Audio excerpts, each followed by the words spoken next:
Well, hello everyone, and welcome to Current River Broadcasting. This is Keith Bowman, and we are finally back at Doniphan High School for a home game after the Dons have been on the road for the last 5 weeks. You'll remember back, I believe it was the last Friday in August, that there was their only home game of the year so far, and they are playing the Portageville Bulldogs tonight. Both teams come in with a record of 3-3 on the season. Only had one common opponent, and that was Malden. And Portageville beat Malden 56-0. I believe the Dons beat them 50-14. So hopefully we're going to have a good game for you here tonight. As far as Portageville's record, 3-3. They started out the season with a loss to Kennett, 37-12. They lost to Hayti, 42-20. They beat Confluence Prep with Grand Center Arts, 13-0. And they lost at Scott City with Chaffee, 28-22. They beat Charleston 27-18, and then the game with Malden was last week. They won 56-0.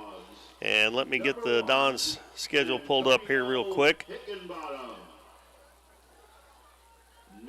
Okay, Dons 3-3 as well. Started out the season with the only game that we've had here on Current River Broadcasting with a 46-36 win over Piggott, Arkansas.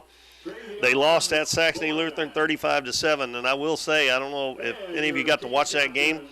They played that game at SEMO on the college field over there, and they lost 35-7, but they had the ball inside the 10-yard line 4 times and weren't able to convert into points, and that would have been a much, much closer game.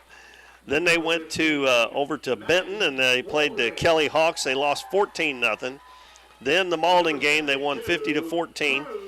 Went up to Mexico, Missouri to play the Missouri Military Academy. They won 46-0. And then last week at East Prairie weren't able to get any offense going and lost 30-6. And that's the schedule for the Dons and the Portageville Bulldogs. Now we have the last 3 games of the season. The Dons are going to be at home next week. They'll be playing Granite City, Illinois. And then on the 24th, Gateway with Soldan International Studies out of St. Louis. And we'll have all 3 of those games tonight and those 2 coming up for you. Do want to announce, if you know somebody that don't have YouTube and can't get Current River Broadcasting, Matt's trying to run the game on Facebook tonight as well. So you go to the Current River Broadcasting Facebook page, and you should be able to watch the game that way. We are at Griffin Field at Brummett Family Stadium in Doniphan for tonight's game.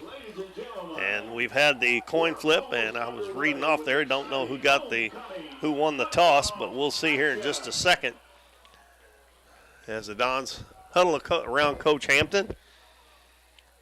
One of these teams will go 1 game over tonight, and one team will drop 1 game below. And it looks like the Dons are going to be on offense here first. Portageville with white jerseys, blue pants, blue helmets. And it looks like number 7, I believe he is their quarterback as well, Max Warren, will do the kicking for Portageville. And the Dons will send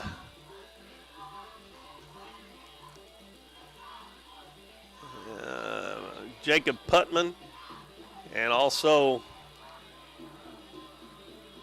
Jack Wellington. They're back at about the 20-yard line to receive the kick. One thing that's really been hurting the Dons in their losses especially has been turnovers and penalties. And hopefully back here at home tonight, they'll correct those mistakes and be able to put on a good show here on homecoming night. By the way, we had the homecoming earlier. I'm not going to tell you who won because we're going to replay that for you at halftime, and you'll have to stick around at halftime to see who won the homecoming queen. Ball teed up at the 40-yard line. Max Warren will kick it off. He steps into it, kicks it a short kick, and the ball is fumbled. It's loose on the ground, and I believe Portageville come up with it. Now there's some flags down, and Portageville might have been offside on that kick. Well, I thought I seen a flag. I guess not. Somebody must have lost a towel or something as they went down there, and that was just a pooch kick. It wasn't really an onside kick. And here we go. We're just talking about the turnovers, and the Dons lose it on the kickoff right off the bat. Coach Hampton cannot be happy about that.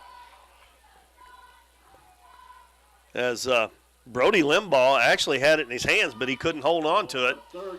And it's going to be Portageville on offense first, and the Dons won't get the opening kickoff at the second half because Portageville decided they wanted it to start the second half instead of the first half. And it is Max Warren at quarterback. Antonio Hickenbottom is the running back.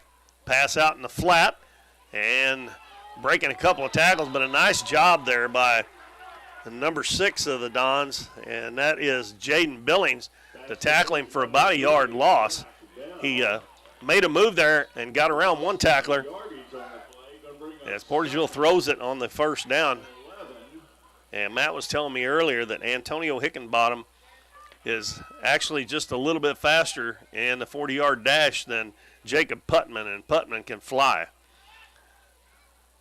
They flip it to Hickenbottom. He takes it out to the left side, gets around the edge, still on his feet, and he's going to get down inside the 5-yard line. It looks like about the 20, so that'll be a first down.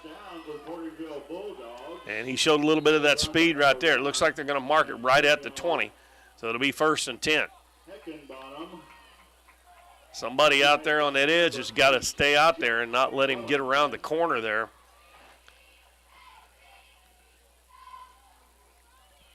Also got the number 20, Brody Warren. And Warren fades back to pass. It throws it deep, and the pass is incomplete. Nice defensive play there again by the Dons, and that is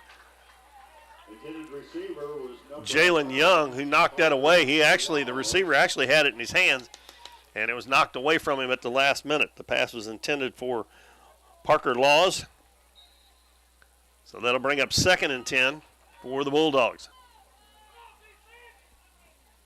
Nice crowd here on homecoming night. We had 8 young ladies out there in the homecoming, and like I said, you'll be able to see at halftime who was crowned the queen. And a handoff up the middle, wide open, and all the way down inside the 10-yard line is going to be number 20, Brody Warren. And I'm wondering if him and the quarterback, Max Warren, are maybe brothers.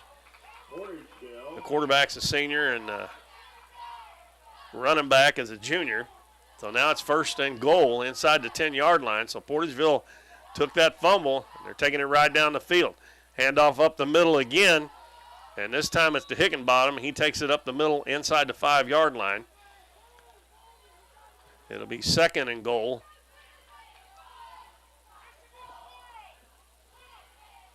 And Portageville going without a huddle here as they're all of them have wristbands on to look and see what the play is that Warren is calling. He's in the shotgun. Hands it off up the middle. Nope, he fakes it and runs it in. That's that little run-pass option there.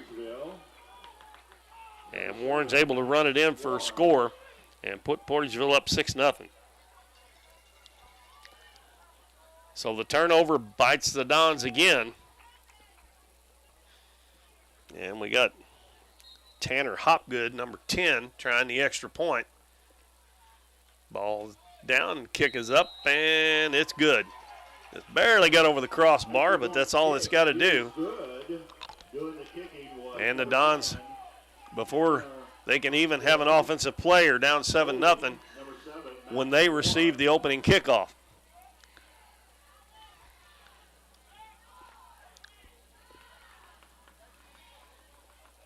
You just can't keep committing those mistakes like that, turnovers and penalties. And most of the time, the other team takes advantage of those.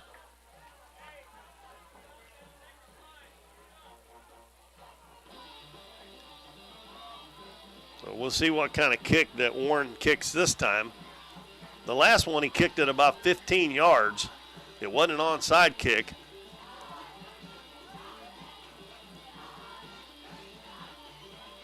Don's first 7 or 8 up here in the front are Actually, 9 of them have really got to watch.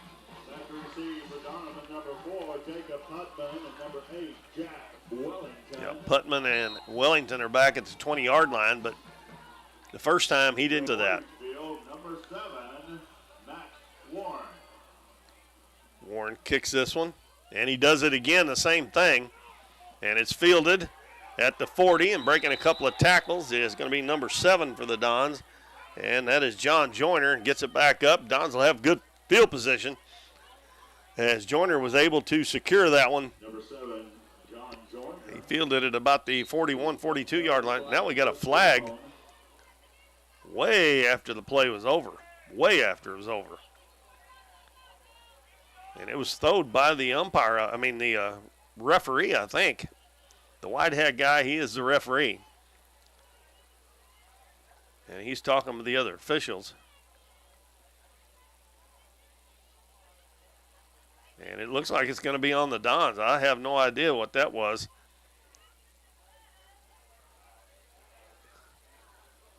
Penalty against Doniphan. Well, he gave the delay a game sign. I don't know what on a kickoff after the play's over. Anyway, that knocks the Dons all the way back to the 32. They had it at the 47-yard line. That was a 15-yard penalty. So the Dons will start from there, 1st and 10, already down 7-0. Madden Woolridge in at quarterback. Pitches. And gang tackled after no gain, I believe. Is going to be Tyler Thomas. Number 18, Tyler Thomas, carrying the ball. 2nd and 10. No gain on that play for the Dons. Portageville's 4 guys up on that defensive front are all big boys. The Dons' offensive line is not near as big as their defensive line, so they're really going to have to do a good job blocking. And they've got a man jumping off sides, I believe. I don't think Doniphan moved. Offsides against Portageville, so that will move the Dons up to the 37-yard line to make it 2nd and 5. And that was on number 53, Maxie Ordaz, and he's going to check out of the game after that 5-yard penalty. So that helps the Dons out a little bit, moves the ball up to the 37, 2nd and 5. Woolridge rolls out. He's going to run it himself, cuts back up, gets to the 50, and he's going to step out of bounds. That should have been a late hit, and they are going to throw a flag. Number 51, Gavin Crumley hit Woolridge after he was out of bounds, so that's going to add 15 yards onto that run. Nice run by Woolridge as he ran it up there for about 14 yards, and then there'll be 15 added onto it at the end. As number 51, Gavin Crumley hit Woolridge. It actually knocked him into the benches down in front of us here on the Don sideline. So that moves the ball all the way down to the 34-yard line. And the Don's in Portageville territory for the first time. Woolridge under center. Handoff up the middle. Nope, he gives it to number 7. That is John Joyner, and he is tackled at the line, maybe a yard loss. So it looks like they're going to give him the 34, so it'll be 2nd and 10. 8 minutes and 25 seconds left first quarter.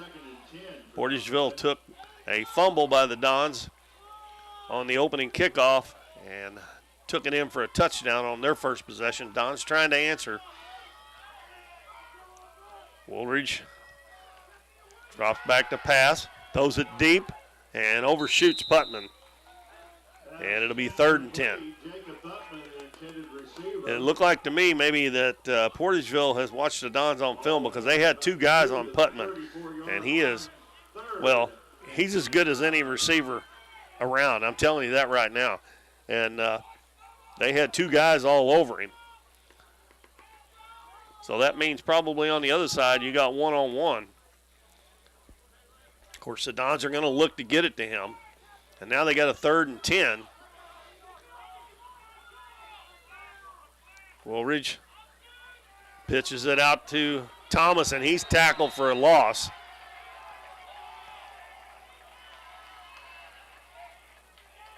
That tackle is by Brody Warren, number 20.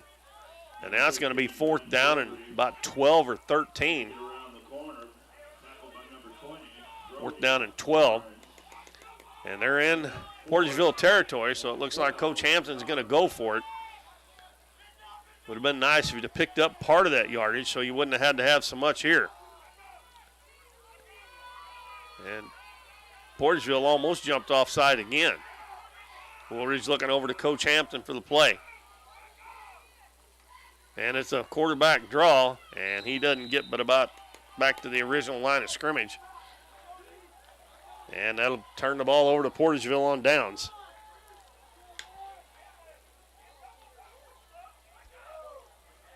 And the ball turns over on downs. So we will see what Portageville can do with it on their second possession. 10 on the 34. They got it on their own 34-yard line. Warren drops back, same pass out in the flat again. Tries to make a move, gets around a couple of guys, and he is going to get up close to the first down, but he's going to be maybe a yard short. And that pass was to, I think that was to Hickenbottom, number 1. That might have been number 3, Jack Bell. Bottom. 2nd and 1. 2nd down and 1.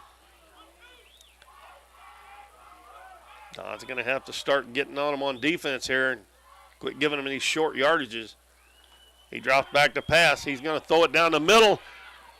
Boy, the Dons look back, and they're going to throw flags, 2 of them. That ball wasn't even catchable. If they call interference here, that is unreal because that ball was way behind him. He had no chance of catching that. Now, if it's defensive holding, yeah, but not interference.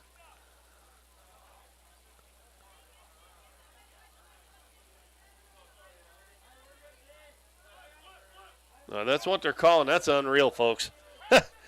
He had no chance of catching that ball. Maybe they don't have that rule in high school like they do in college and the pro. If it's uncatchable, he's another 15-yard penalty. All the way down to the 42 of the Dons. Wow. I'd have to ask about that one. Handoff up the middle. And Brody Warren's going to take it down to about the 7. That'll be a pickup of 5. Number 20, Warren. 2nd down and 5 for the Bulldogs. We are nearing the halfway point of the first quarter. Portageville driving again after they scored on their first possession. Warren turns around and says something to Hickenbottom. Man in motion, they flip it out, and out the outside again. And he breaks a couple of tackles all the way down around the 20-yard line. And that's a couple of times they've took that ball to the outside, and the Dons have not had anybody out there to make them cut it back into the inside. Looks like they're going to spot it at the first down for Portageville. The 22 or 23-yard line. It's kind of hard to tell from here, but it was a first down. Man in motion, handoff up the middle. Nope, he hand fakes it, and running out of bounds is going to be Max Warren, the quarterback. He picked up Number 7, down to the, attempting to go around the corner, forced out of bounds. looks like the, just inside the 20-yard line. He picked up about 3 yards on that, looks like. It'll be 2nd down and 7. And again, Warren turns around and says something to Hickenbottom. Man in motion. Handoff up the middle. And Hickenbottom is going to run it all the way in as the Don just down. And there wasn't much to do with speed on that one. He just kind of broke tackles. And that is a 19-yard touchdown run.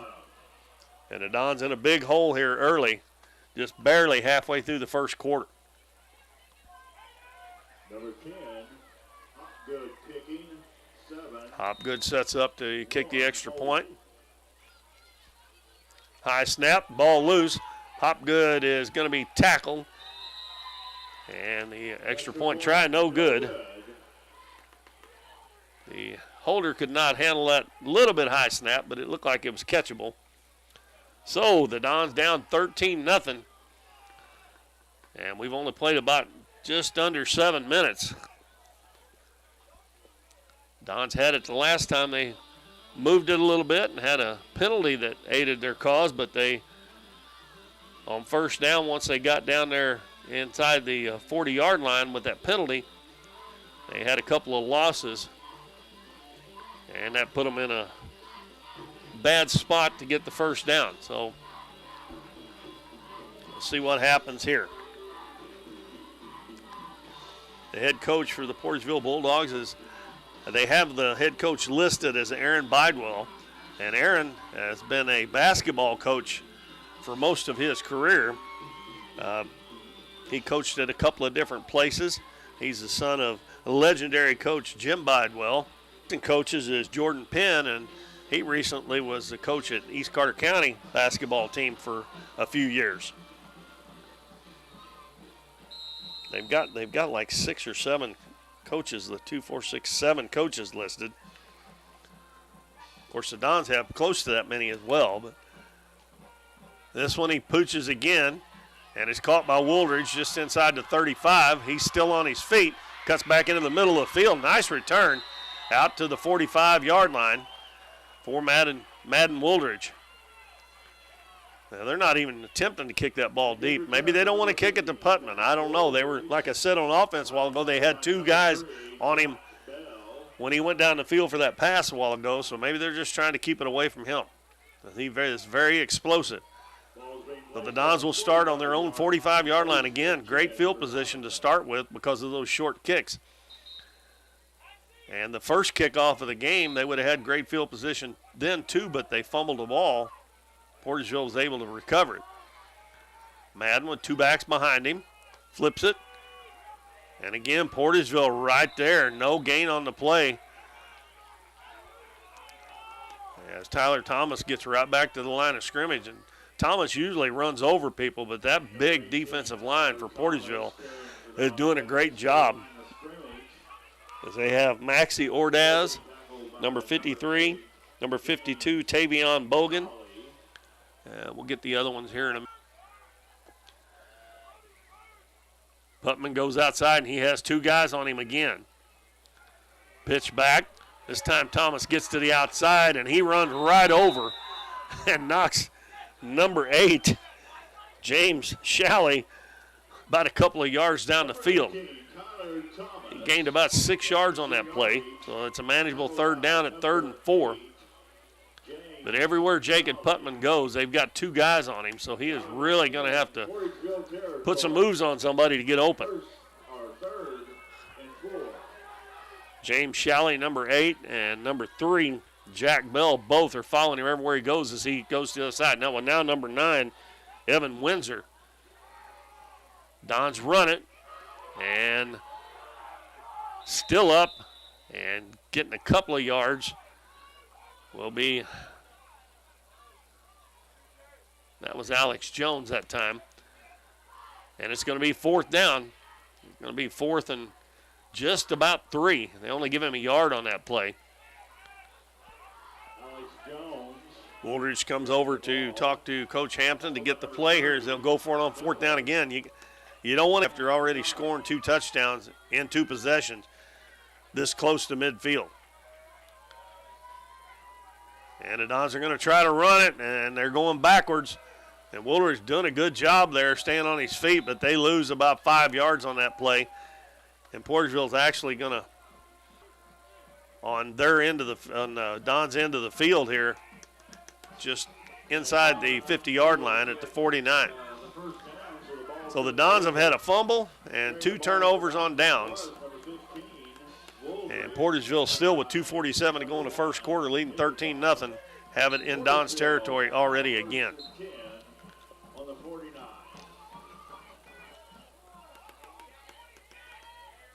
Portageville sends 3 guys out wide left and 1 wide right. And Brody Warren, the only one in the backfield. They pass it out, intercepted. And then going to the house, and there he goes. They ain't going to catch Jacob Putman.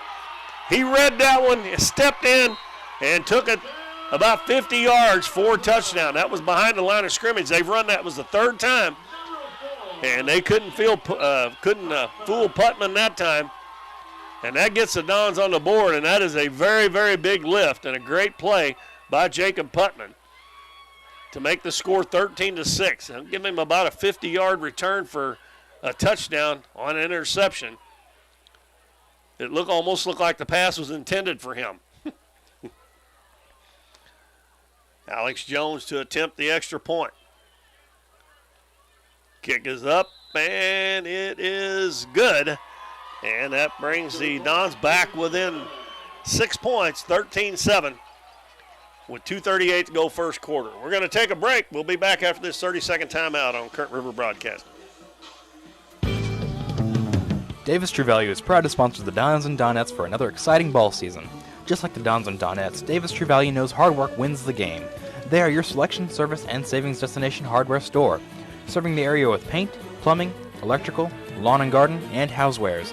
Your local True Value hardware with so much more. From window repair to chainsaw sharpening, we are the store of first choice. Behind every project is a True Value.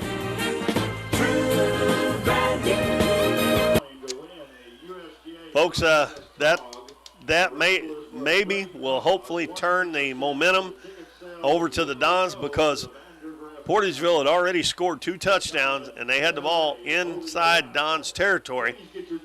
And you know, if they would have scored again and made it 20 or 21-0, that would have been hard to come back on. But that interception by Putman brings the Dons back within a touchdown, 13-7. Jones tees it up to kick off, and they have Hickenbottom back and also number 11, Parker Laws. And the Dons try to onside kick, and the ball is picked up by number 44, Tyson Farr. So they will start right where they were when the interception occurred a while ago. And that ball didn't travel the 10 yards, so the Dons couldn't touch it until it goes past 10 yards on a onside kick, or any kind of kick as far as that goes. So they got it at the 49, and that's where they were when Putman intercepted the pass and run it back for a touchdown. Warren at quarterback. Hands it off up the middle. And Don stopped him this time for about a 2-yard gain. And that was Hickenbottom. Antonio Hickenbottom, a senior. Hickenbottom, the ball carrier, tackled by number 12, Alex Jones.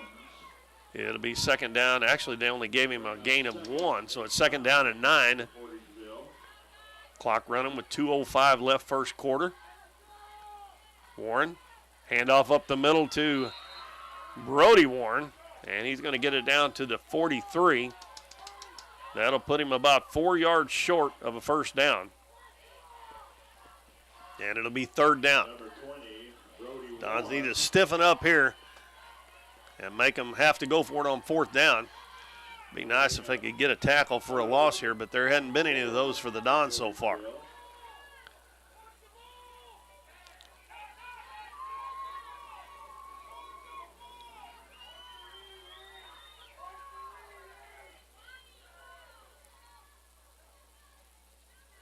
Pitch outside, cutting back into the middle is Hickenbottom, and he's inside the 35-yard line. A nice cut back there by the senior running back for Portageville, and he gets a first down to the 33-yard line of the Dons. First down for Portageville. Under the running. He caught that ball about 4 or 5 yards back behind the line of scrimmage, and when you catch it that far back, you got a good sight of seeing where the holes are, and he found one. And he picked up about 10 yards on that play. Warren hands it off. This time it's number 8. He gets to the outside. And a touchdown saving tackle there by, that was by Zane Hinton. But another first down, and number 8, it was James Shalley. That was his first carry of the game. And he gets another first down. And the ball was on about the 21-yard line. Portageville driving again. Another handoff up the middle. Hickenbottom. Nope, it's Shalley again, and he gets down to the 15. Another good run on first down. And that big defensive line, most of those guys are playing on the offensive line too, and the Dons are having a hard time doing anything either way with them because they're quite a bit bigger than the Dons are on the offense and defensive line. That's the end of the first quarter. Portageville driving. They lead at 13-7 over the Dons here at Doniphan. We'll take a 1-minute break. Be back right after these messages. We're for road trips. We're for hitting up Arthur Bryant's for lunch and making it to Lambert's for dinner. We're for drop tops, T-tops, classics, cruisers, steel horses, and real horses. Have you ever hit a deer? Yep, we're for you too. We're for getting stuck in traffic and 6-lane freeways that aren't so free. We're for Missouri license plates. No, medals of pride. Like us, no two roads are alike, but we're all connected. We are Missouri Farm Bureau Insurance, and if you're a Missouri driver, we're for you. I am Doug Green, the Missouri Farm Bureau Insurance Agent, and if you're in Ripley County, I've got you covered. Hometown Pharmacy is your one-stop pharmacy for all of your medical needs. Our pharmacists provide shots for flu, pneumonia, and shingles all in this pharmacy with no appointment necessary. Refills can be requested online or through our app, and delivery is available if you live within the city limits. Transferring prescriptions is easy, so come by or give us a call, and our friendly staff will take care of everything. Come experience the difference a hometown pharmacy can make on LaRue Street in Doniphan. As we were back here getting ready to start the second quarter, as the team switched the opposite end of the field here, they've been treating Madden Woldridge out there as he got hurt on that last play. He's walking off under his own power. He's limping a little bit. We also want to thank the medical staff who is on hand tonight. Yeah, that's We thank you for being here. Jim Hunt, the PA announcer, just thanking our trainer, as you want, medical staff here, Heath Willis, a good friend of mine. We go to church together over in Poplar Bluff, and he has been here at the 2 home games so far, and I assume he will be the rest of the year. Works at one of the physical therapy places over in Poplar Bluff. Get ready to start the second quarter of play. And they will have the ball on the 15-yard line, and it's going to be 2nd and 4 as they are driving again. And a handoff up the middle, breaking a tackle, Brody Warren, and he's going to score again. Dons can't bring him down. They had a couple of cracks at him but couldn't get him down. And that makes it 19-7.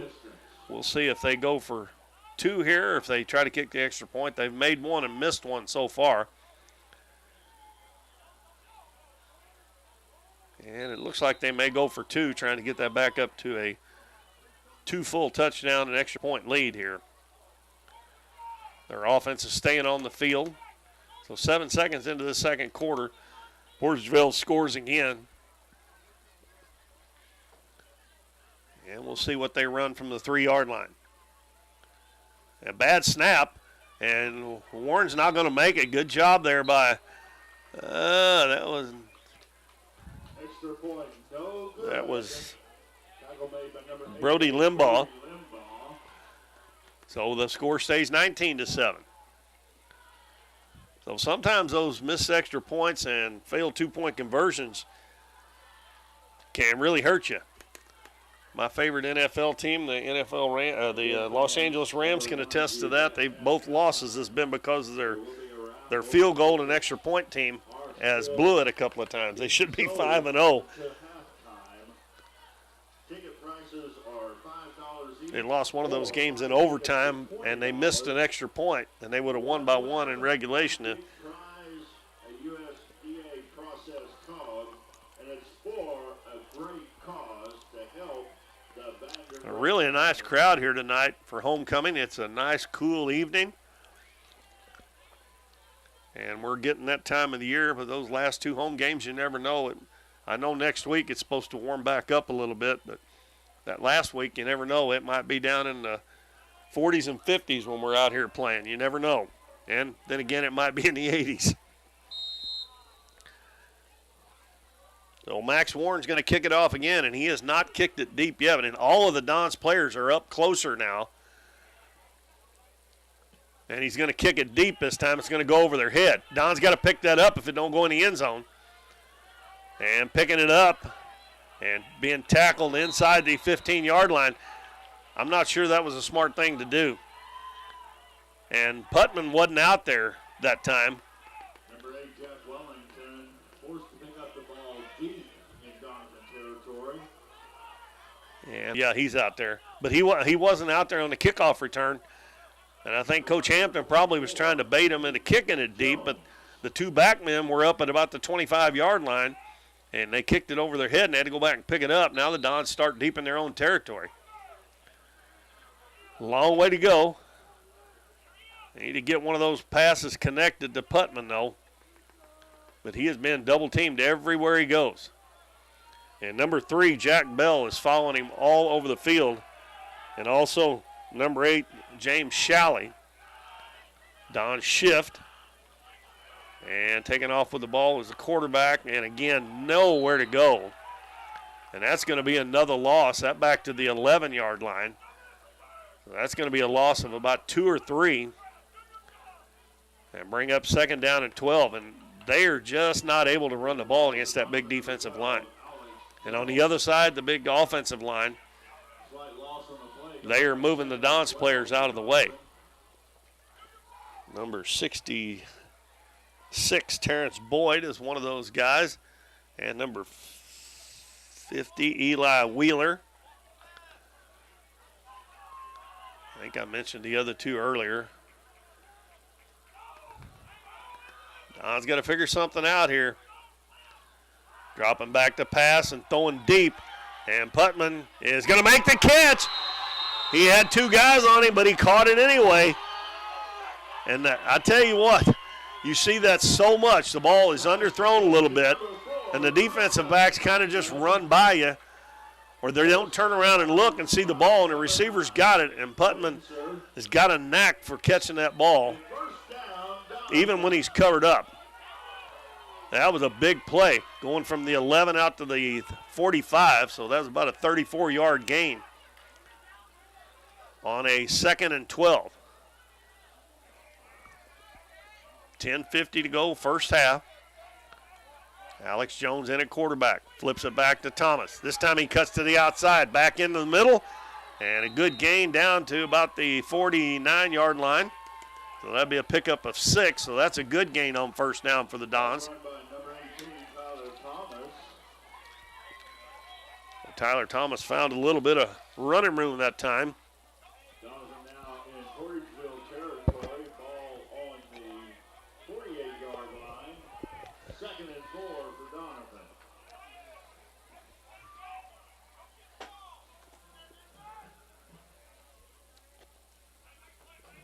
Dons go back and huddle this time. And they break the huddle with the ball at the it's actually a little closer to the 49 than it is the 48 of Portageville. Pitch back. Thomas catches again.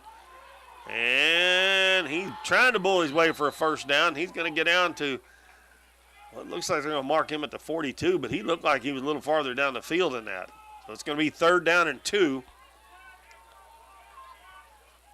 from the 47. So they only give him 2 yards on that play. They need to keep this drive going and keep the ball away from Portageville. Handoff up the middle, nowhere to go. And Alex Jones is hurt. And he handed that ball off and he went straight to the ground. I don't know if he got hit, but it looks like he is holding a knee. And he has already been hurt this year and missed, I think, 1 or 2. He missed 3 games, didn't he, Matt? I think he missed 3 games. And this is his first game back. And I don't know what happened there, but he handed the ball off. And Heath Willis is out there checking on him. And the Dons did not get the first down. That was no gain, so it's going to be 4th down and 2. But hopefully, Alex Jones is all right. Madden Woolridge has been quarterbacking while Jones was out. And he was a quarterback all year last year on the JV team. And they had a 8-1 season. So he knows what he's doing out there, but kind of a tough spot to come into here with 4th and 2. And Coach Hampton's pulling Woolridge away from the rest of the huddle and talking to him. Yes, let's give him a big hand. And they are having to help Alex Jones off the field, and that doesn't look good. He's coming off with his left leg up in the air, not putting any weight on it. Well, I tell you what, the Dons have just been decimated by injuries. They're down to not too awful many players. They're missing Devin Alfonso tonight, and he has really been playing really well at the running back spot.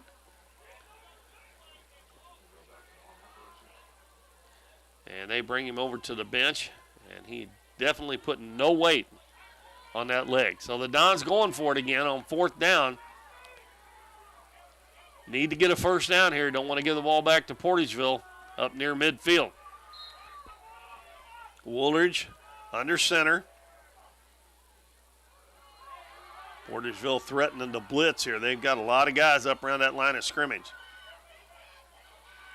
And they're going to try to sneak it, and they're not going to make it. So another turnover on down. So that's the 3rd time the Dons have turned it over on 4th down. They did give him about a yard, but he needed 2. So Portageville gets it right back with a 19-7 lead. 3 turnovers on 4th down, and also a fumble that led to a Portageville touchdown. If they could get rid of these mistakes and convert on 4th down, this might be a different ball game. Warren fades back to pass. He's going to throw it deep. He's got 2 receivers out there, and it's caught. And I believe that's number 3, Jack Bell. And he had 2 receivers in the same spot. You usually don't see that 2 of them that close together. And they get it all the way down to it looks like the 14-yard line. And knocking on the door again are the Portageville Bulldogs.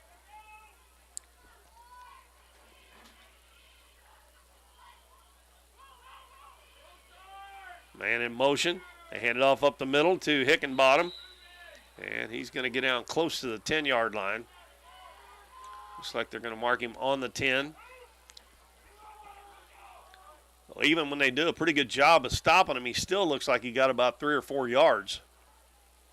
They say 2nd and 8 on the scoreboard, but it looks like to me they had the ball on the 14 and got down to the 10.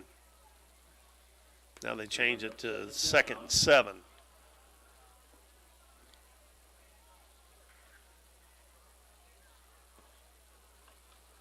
Pitch out to Hickenbottom. He goes to the outside, and he's going to score again. Touchdown, Portageville. A 10-yard touchdown run for Antonio Hickenbottom. Once he turned that corner, he was gone. The Dons actually had a couple of players out there that time, but they couldn't get out there to make him cut it back inside to where maybe they would have some help. And Tanner Hopgood is going to get the extra point, and it's good. 26-7 Portageville, 8 minutes to go first half. We're going to take another 30-second break and be right back on Current River Broadcasting.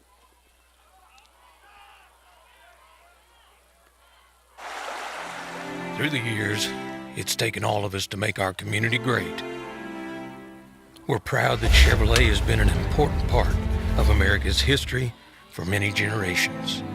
And Ripley County, Missouri, you are as American as it gets. And that's why your friends at Countryside Chevrolet of Doniphan want to say thank you. Thank you for making our country and our community great.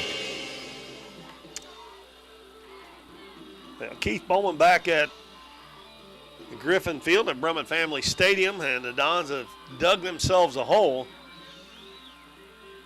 And partially of their own doing with a fumble on turnover on the opening kickoff, and 3 short fourth down tries that they have not been able to make it.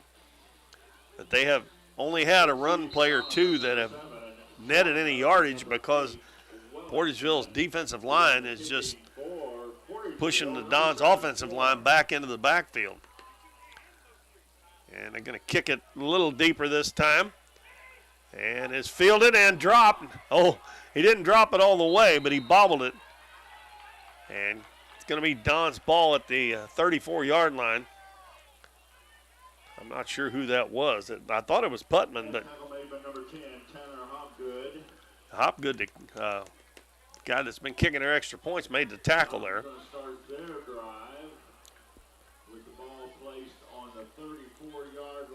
And Wooldridge back out there at quarterback as Alex Jones is sitting right down here on the bench in front of me. It looks like maybe his mom and dad is down there with him now. And the Dons will start at their own 34. Couple wide receivers out to the right.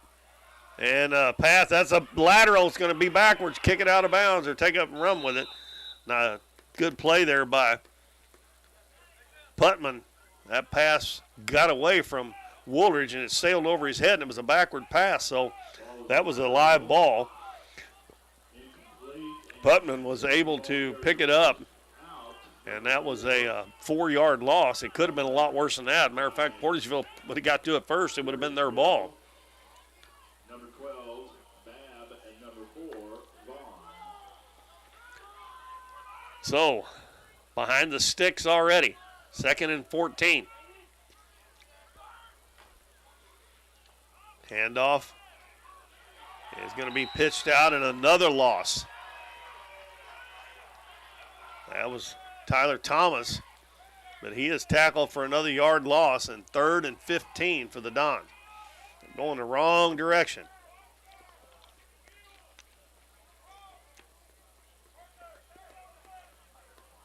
Number 18, Tyler Thomas. 7 minutes and 20 seconds left in the first half. Dons trail 26-7 to the Portageville Bulldogs.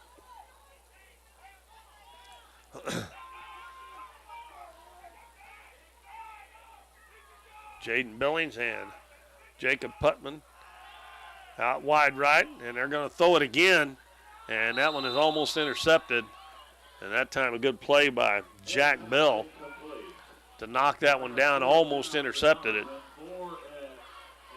And I'm pretty sure probably the Dons are going to have to punt here. I'm figuring kind of hard to go for it on 4th and 16.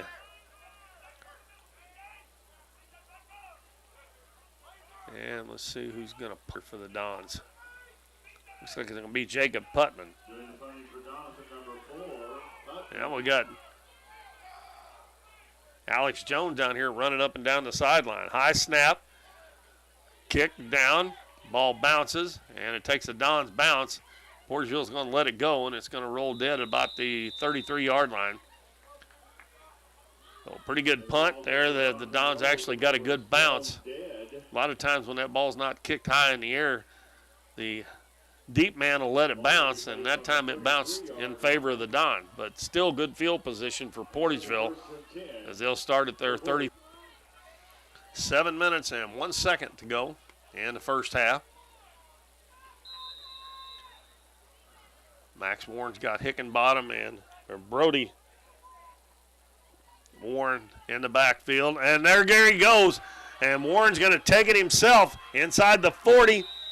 And he's going to get inside the Number 7, Max Warren. quarterback kept it himself, and he went from the 33 to the 33. So that's a 34-yard gain on first down. And the Dons just cannot get anybody to set that outside edge to keep them from getting on the outside and going down the sideline.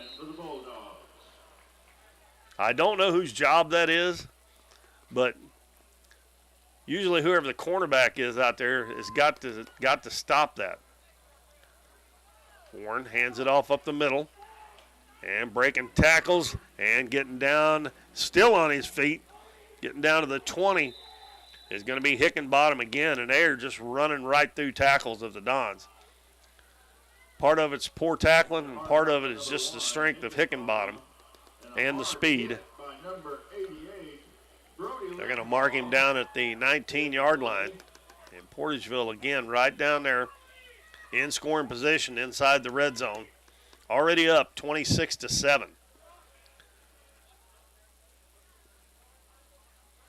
Clock running with 6:10 to go in the first half. Warren drops back to pass, throws it out in the flat, and knocked away there. That's going to be Jalen Young knocked it away. Parker Laws was the intended receiver, and that was one that if Young could have got there just a second sooner, that probably would have been a touchdown going the other way. Dons already have one touchdown on the interception return by Jacob Putman, but they haven't been able to do anything on offense, and not a whole lot on defense either. 2nd and 10 from the 19-yard line of the Dons.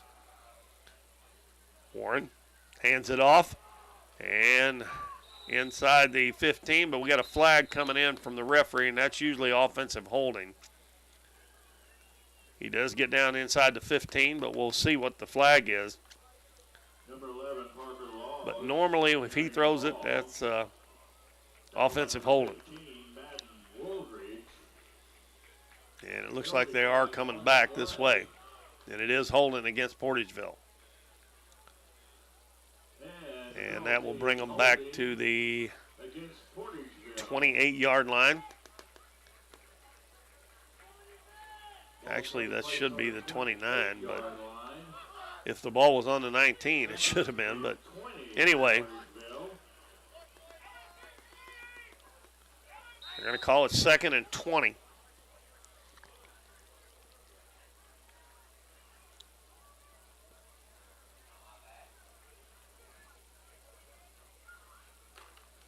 Dropping back to pass. Man's wide open out there, and it is caught and tackled right at about the 1-yard line. And again, the Dons couldn't get there to knock the pass away. And that was Jack Bell again, number 3. Number 9, Windsor.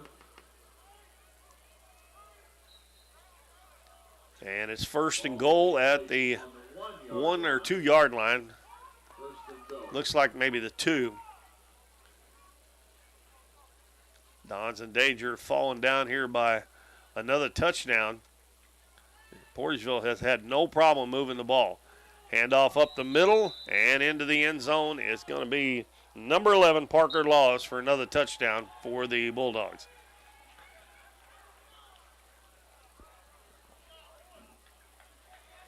Thought coming in here this might be a good close game, but the Dons just haven't been able to stop Portageville, and they haven't been able to do anything when they've had the ball. Their one touchdown came on a interception and run back for a touchdown. Extra point is up, and it's good just inside the left upright. 33-7 Portageville, 5:21 to go. We're going to take a 30-second break and be back with more Dons football on Current River Broadcasting. Need something printed and need it fast? Bring it to Here's Your Sign in downtown Doniphan. Plastic magnetic signs are available, along with banners that can be printed in the size you need. Here's Your Sign can also do vinyl, silkscreen, and embroidery prints for hats, t-shirts, bags, cups, and many other accessories. They have a variety of clothing brands to choose from and specialize in your custom shirts and business advertising needs. No job is too big or small. Give them a call or stop by Here's Your Sign on State Street in downtown Doniphan. Welcome back, everybody. Keith Bowman back at Doniphan High School. And Portageville laying it on the Dons here right now. And Dons need to figure out some way to be able to move the ball on offense and figure out some way to stop Portageville on defense, because neither one has worked very well so far.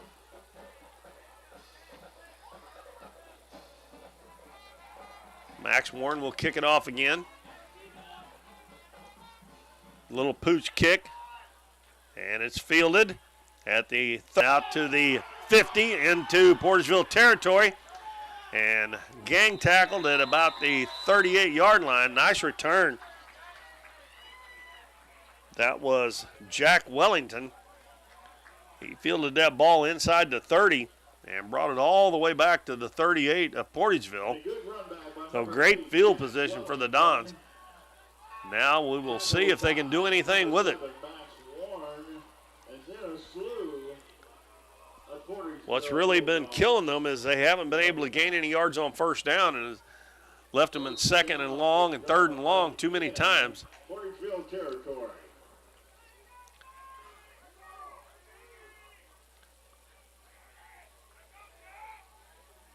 Shift by the Dons.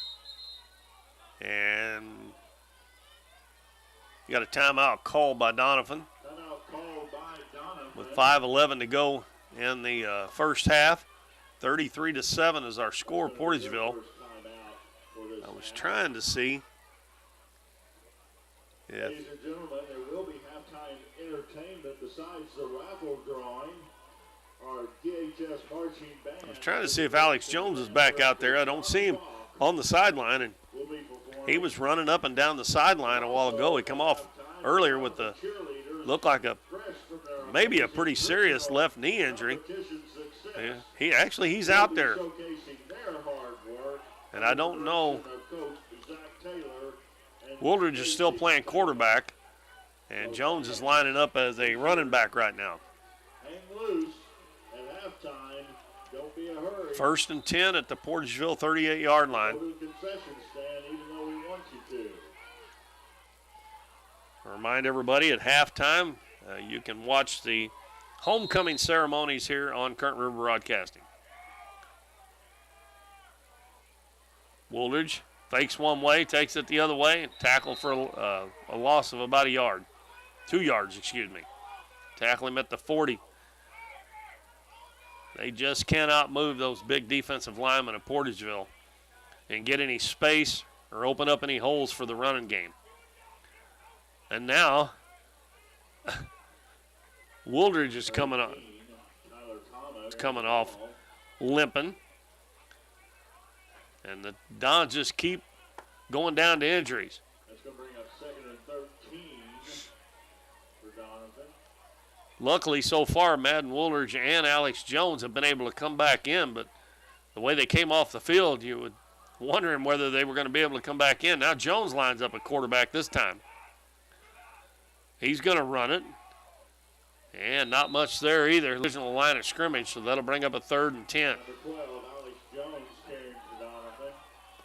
Dons are only putting Jacob Putman out The original line. as a receiver. The rest of the Dons offensive players are lining up in the backfield or just close to the line. Well, the Dons had a 1st and 10 at the 38, lost a couple of yards, gained it back, and now they got a 3rd and 10. And they need to keep this going just to keep Portageville from getting the ball back. Pass out to Putman, and it's too high through his hands. He probably wasn't going to get much anyway. Jacob Putman. So the Dons already, I believe they're 0 for 3 on 4th down. We'll go for it. Dons bringing in some different players as Wooldridge goes back in and Jones comes back out. 4th and 10.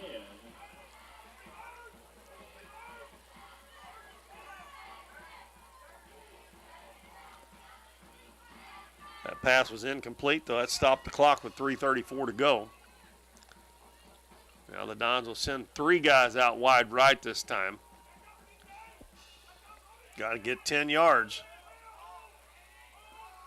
Dropping back to pass. Pass in the middle is nowhere near the receiver. And it will turn it over on downs again. Number 8, Jack Wellington, the receiver. That's going to turn the ball over on downs. Portageville in control of the ball. Next week, the team from Granite City, Illinois will be here in Doniphan. And the following week, it will be Gateway with Soldan something. There's a lot of that this year. I've noticed a lot of schools are combining to have a football team. And up the middle, Hickenbottom still going out to the 50-yard line and now down to the 49 of the Dons. And that was right up the middle. So he is not just a fast runner, some power too, because he's just running right through the middle of the Dons defense. And they had several hands on him but couldn't get him down. So Portageville already in Don's territory after one play. First down again. This time they hand it off up the middle, and again, big run, and still on his feet, headed to the 20-yard line, down the sideline, and all the way into the end zone. Parker Laws, and that's his second touchdown of the game. And Dons had him in the middle of the field and let him get out to the outside, this time on the right side. They've been running the left side quite a bit. And Coach Nathan Hampton just got his hands on his hips down there thinking, why can we not tackle those guys? One reason is because they're fast, one reason is because they're strong, but there have been several times the Dons should have been able to get them down, and they didn't do it. And the extra point try will come up after a timeout by Portageville. 39-7. Did not see this coming, folks. I thought this might be a little more competitive than this, but the Dons are in a big hole, and Portageville is going to get the ball to start the second half as well. Tomorrow, Saturday, October 11th, the youth leagues will be hosting Malden. There'll be two games with the third and fourth graders starting at 11 a.m. with the fifth and sixth grade game to follow. Mentioned the Dons have two more games. We won't have but about a month, and then it'll be time to start basketball season. And I believe our first basketball games for you will be the River City Classic. The Donettes put on will be the second annual. And the extra point is blocked. Extra point, no good. Blocked by Doniphan. That was number 24 for the Dons. Zane Hinton got in there and blocked that one. So the Dons are going to get it back with 2:58 to go in the first half. And would like to get a little momentum going here before halftime. Get something on the board to make it a little more interesting.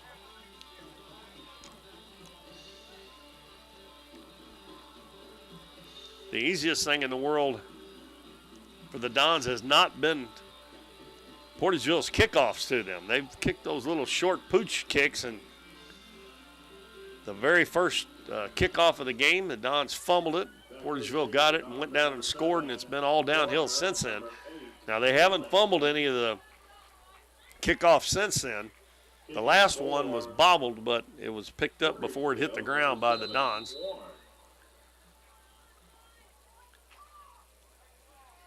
And the deep men are at the 25-yard line, so they're putting Putman in the middle of the field at the 30. This time we're going to kick it deep, and it's going to go over the Dons' head again. And it's picked up. And pretty nice job there, getting the ball back out close to the 25 Dons. But that's two times now that they've moved the back guys up, and he's kicked it over their head and had to pick it up down near the goal line. That is a free ball. If you don't go back and get it and Portageville gets to it first, it's their ball.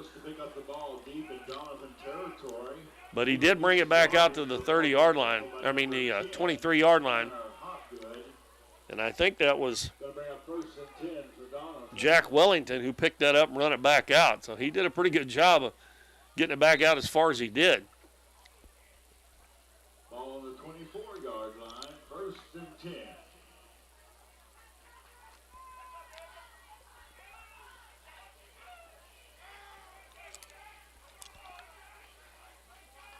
Dons flip it back. And nice hole this time. And I believe that was Thomas, I believe. Tyler Thomas. Yeah, that was a good gain on first down for the Dons. They have not done very much of that. He gets it out to the 32. Second down and 1, maybe 2. It might be a long 2. I mean, a short 2. That's one of the better runs the Dons have had here in the first half.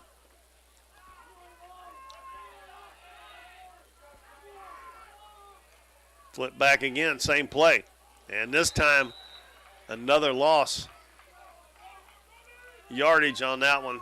And it was Thomas again. And they tackled him at the 33-yard line. I guess they give him the line of scrimmage. This will be 3rd and 1. I think that's a long 1 yard too, almost 2 it looks like. Got to get this. They don't want to give it back to them again as fast as they've scored. There's still 2 minutes and 10 seconds to go. And a handoff up the middle. And I believe he got it. Second effort, he might have got it. I believe they're going to give it to him. And I'm not really sure who that was. I think it was Thomas again. And he broke the first tackle and was able to get it to the 35 for a first down. If nothing else, that gives the Dons another fresh set of downs. And this time up the middle is going to be Thomas again, and he's going to get back to the line of scrimmage. Portageville doing a nice job against the Dons run game. They said he got it back to the line of scrimmage. Second down and 10. Clock running with 1:33 left in the first half.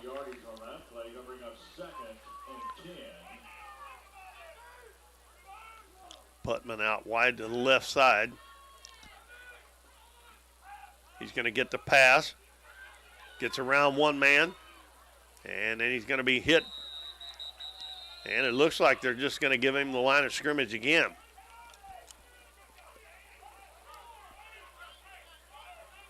Been a rough night for Putman. They've had 2 guys on him everywhere he goes, and he did get one big play, and of course he got the interception run back for a touchdown for the Dons, but other than that, he hadn't been able to get much going.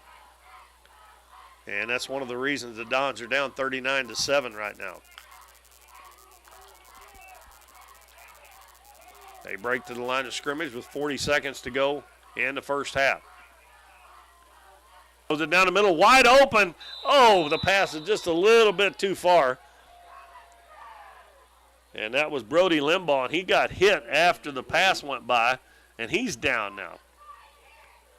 We have an official timeout on the field. That's one of those plays that's very near being able to call a penalty on that because he got hit after the ball was done past him. And the clock stopped with 32 seconds as he's down now.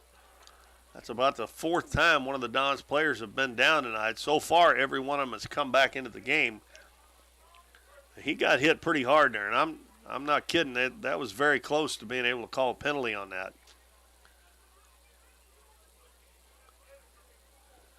So we'll see with 32 seconds here what Doniphan wants to do. They've been going for it on 4th down.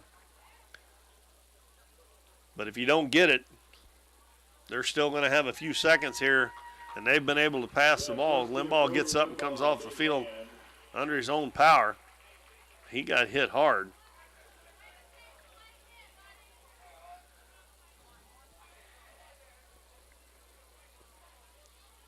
And it looks like the Dons are going to punt it as Jacob Putman's going to go back. Make sure they get a good snap here. And Hickenbottom will be back deep along with Jack Bell, the 2 speedsters.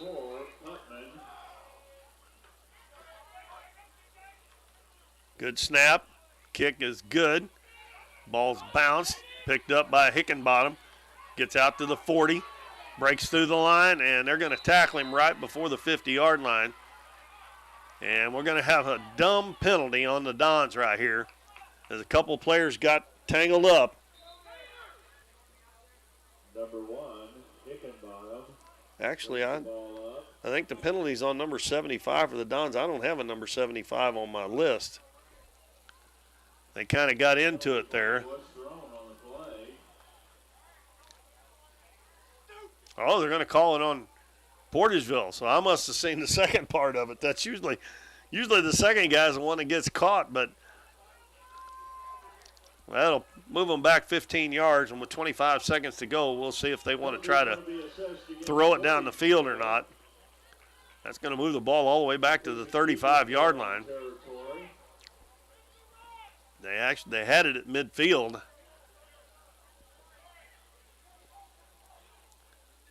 I apologize for that. I sure thought that penalty was on number 75 of the Dons. And like I said, I don't have a number 75 unless I looked at the number wrong. Timeout called by Portageville. Personal foul was the penalty call. I think I did look at the number wrong because I don't see a number 75 out there at all. Seconds left before halftime.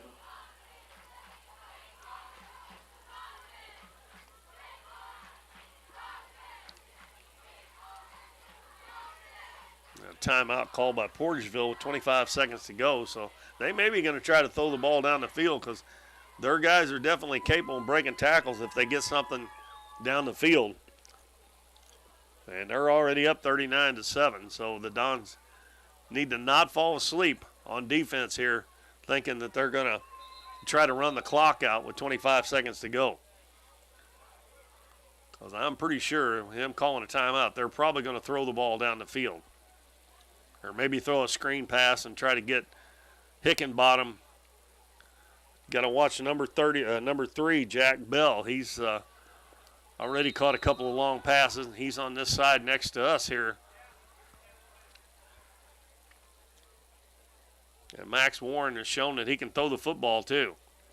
He pitches it out. They're going to run a reverse. And he gets outside again, out to the 50. Missed a tackle again. Dons are going to get him finally. And they gang tackle him, but he gets all the way down to the 46-yard line with 10 seconds to go. He run about 50 yards there to get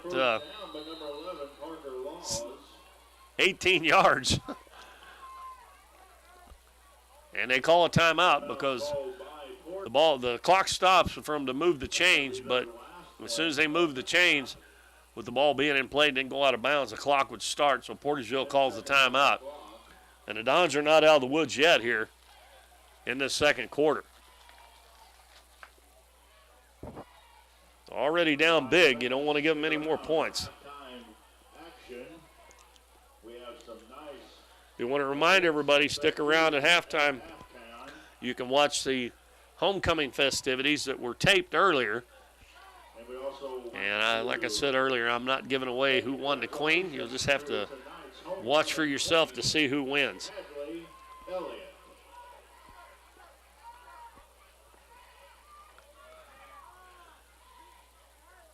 They have Jack Bell wide right, so he's one-on-one. So, and they got 3 guys over here, but I'm guessing they're going to throw the ball to Wells on that right side. He's got one-on-one coverage. And that's where they're looking, and they throw it deep. And it is intercepted by the Dons with 2 seconds to go. And I believe that was Jack Wellington. Done a good job there. That's the second interception of the night for the Dons. And if he hadn't stepped in front, that might have been another touchdown. So a good defensive play by Jack Wellington. 2 seconds on the clock. Doniphan has the ball.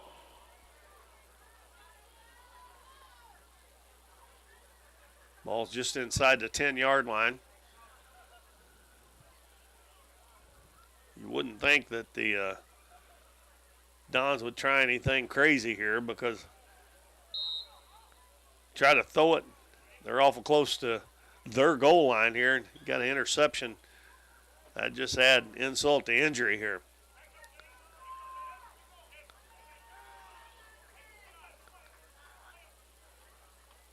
And they hand the ball off, and breaking a couple of tackles, getting outside the 10, but that'll be the last play of the first half. Will receive the second half kickoff, and they've got a big lead on the Dons, 39-7 here on homecoming night. I'm going to take a break here for a little bit, but make sure you stay tuned here for the 2025 homecoming coronation for Doniphan High School. Here in just after, probably after a break or two, commercial, we'll have that for you. I'll be back shortly before the second half starts. 39-7 Portageville at halftime. We see the potential of her and him and you, of where you're from and what you can accomplish. Because when you set your mind to it, there's nothing you can't do. But reaching your potential isn't just about achieving your goals. It's about helping others, supporting your neighbors, building your community, and investing in people that make a difference. Like her, and him, and you. Because when you're from, that's just what you do. And from here, we can do anything. Nick's Lawn Maintenance and Power Washing is locally owned and operated and a proud supporter of the Dons and Donettes this season. Nick serves Ripley County, the surrounding area, with lawn services from mowing, weed eating, and trimming, and they can trim and maintain your shrubs, bushes, flower beds, mulch, and more. They also clean roofs, gutters, downspouts, and can install gutter screens as well. Quality power washing services to buildings, driveways, sidewalks, fencing, and vehicles is no problem at all. No matter how big or small the job is, give Nick's Lawn Maintenance and Power Washing a call at 208-8659. Good evening and welcome to the 2025 DHS Football Homecoming. At this time, please direct your attention to the west end of the field as we start with our homecoming court. Our first candidate is freshman Hadley Elliott. Hadley is the daughter of Justin and Heather Elliott.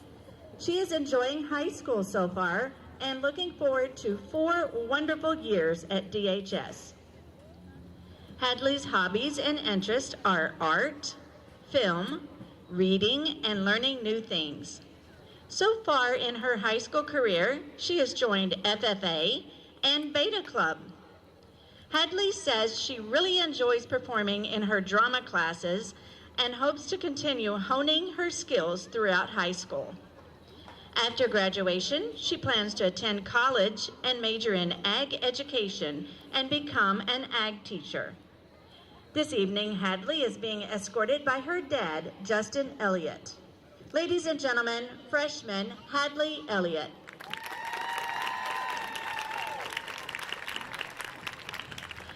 Our second freshman candidate is Peyton Webb.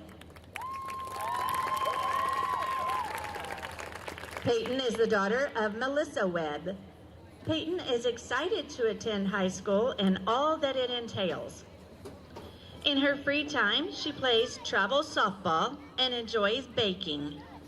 Peyton is wasting no time getting involved in DHS. She's currently a member of Beta Club and Choir Club. Peyton says her best memory at DHS so far is making new friends and meeting new people. When she graduates, Peyton plans to attend college and major in criminology and eventually become a criminologist. Escorting Peyton this evening is her grandpa, Ken Barlow. Ladies and gentlemen, Peyton Webb.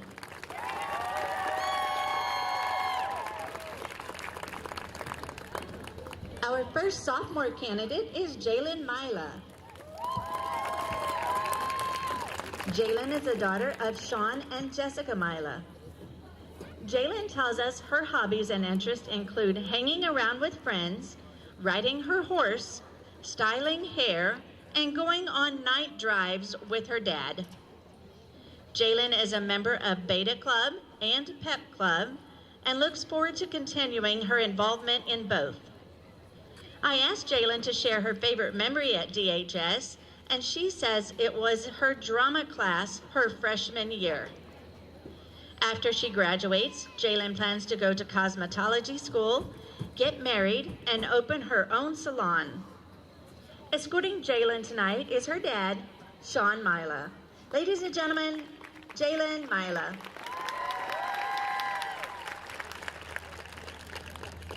Claire Reedus is our second sophomore candidate. Claire is the daughter of Carl and Conjula Reedus. She's played volleyball for 3 years, including middle school, and plays back row. We asked Claire to tell us what her hobbies and interests are. She said going to the river and spending time with friends and family are her top favorites. Claire has been very active in high school, joining FCA, Beta Club, Pep Club, FBLA, and FTA. She said her favorite memory at DHS is when she went to a basketball tournament in Columbia. At the hotel, she, Sophie Berry, and Mila Scrimshire swam outside while it was snowing, and then they threw snowballs at each other. After graduation, Claire wants to go to college and become a neonatal nurse practitioner, get married, and then travel the world. Escorting Claire tonight is her dad, Carl Reedus.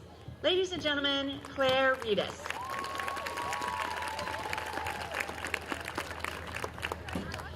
Representing the junior class, we have Abigail Adams. Abigail is the daughter of Chris and Sharon Adams. She has been a cheerleader all 3 years of high school so far and is one of the back spots. When asked to list her hobbies and interests, Abigail includes reading, listening to music, and hanging out with her friends. She has enjoyed being an active member at Pep Club the last 3 years as well. I asked Abigail to share her favorite memory at DHS, and she said it was when our cheer team won 4th place at state. After graduating from DHS, she plans to go to TRC for 2 years, then transfer to A-State to obtain her bachelor's degree in communications. Escorting his daughter tonight is Chris Adams. Ladies and gentlemen, Abigail Adams. Our second junior class representative is Lily Freely. Lily is the daughter of Nicole Earls and Heath Freely. She has been a DHS base for cheer and cheered 1 year in middle school. Among the things Lily enjoys in her free time, she lists baking, sewing, hanging out with friends, and sleeping. Lily is also serving as an ambassador, a member of Beta Club, FCA, Pep Club, and P7. Lily said her best memory at DHS was playing hide and seek in the dark at Coach Zach and Miss Emily's house. We all decided to hide from Coach in the same spot, and he couldn't find us. Coach finally gave up, but when he was leaving, he slipped and fell, and then he just yelled, "I fell!" After graduating from DHS, Lily plans to go to college to become an occupational therapist, then start a family and eventually build her own home. Lily is being escorted by her mom, Nicole Earls. Ladies and gentlemen, Lily Freely.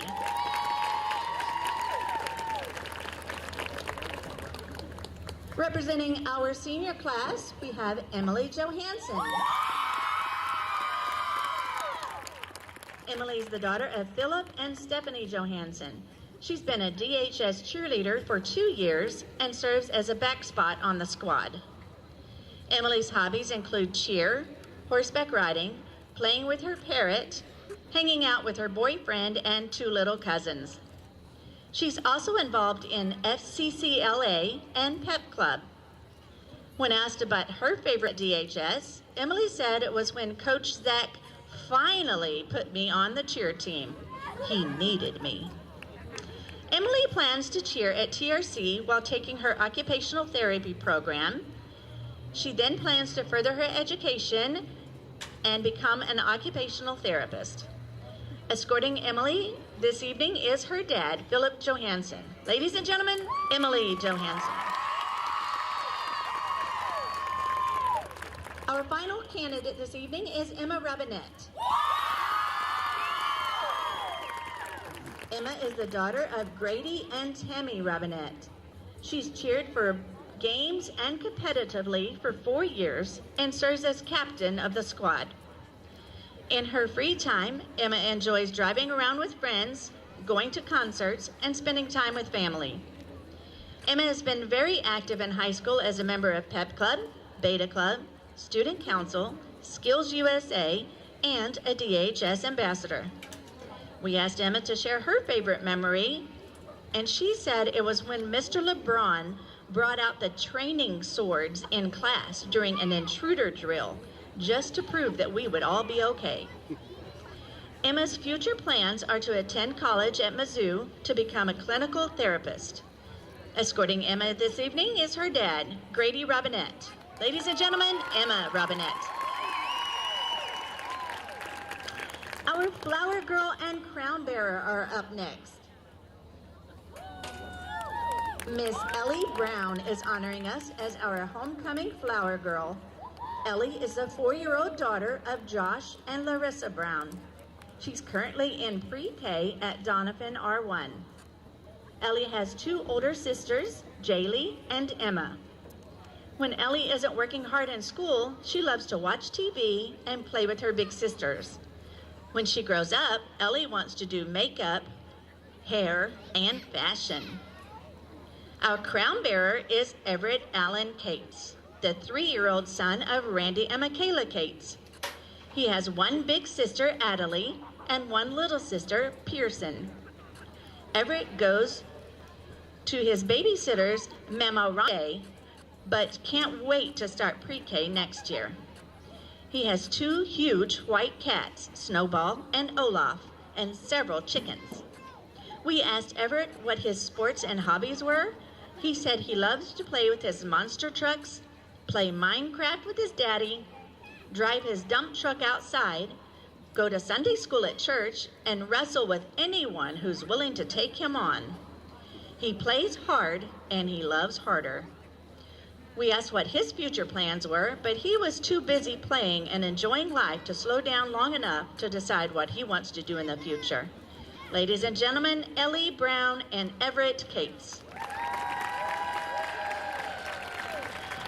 And our retiring queen is Miss Macy Manus. Macy graduated from DHS in 2025 and is currently attending Central Methodist University, where she is majoring in early education. While at CMU, Macy has been leading in chapel worship services, focusing on academics, training for track and field, and attending Bible studies and worship nights with friends. And now, the moment that you've all been waiting for. The 2025 football homecoming queen is Hadley Elliott.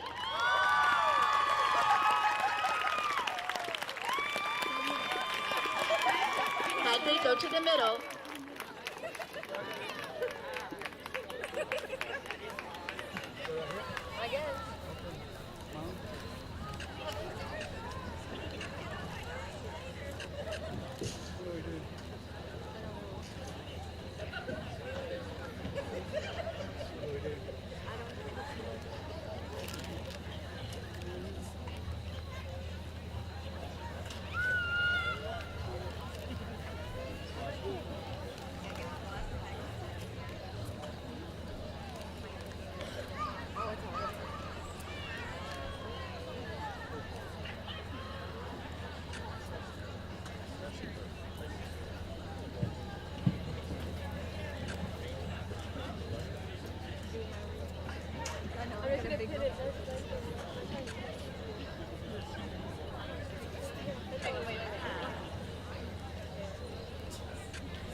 Welcome back, everybody. We are at Griffin Field at Brummett Family Stadium in Doniphan. Getting ready to start the second half here. Portageville with a big lead over the Dons, 39-7. And it was from the get-go, things went downhill early and real quick for the Dons. The opening kickoff was a pick.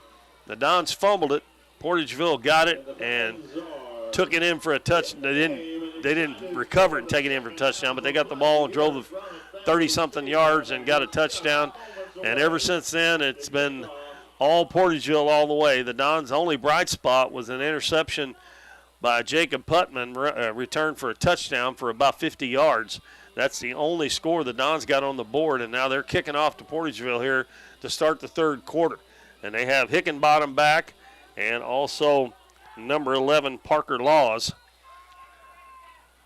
And Alex Jones kicks it, and he tries a onside kick, and ball bounced really high and easily picked up by 64 Brock Murphy.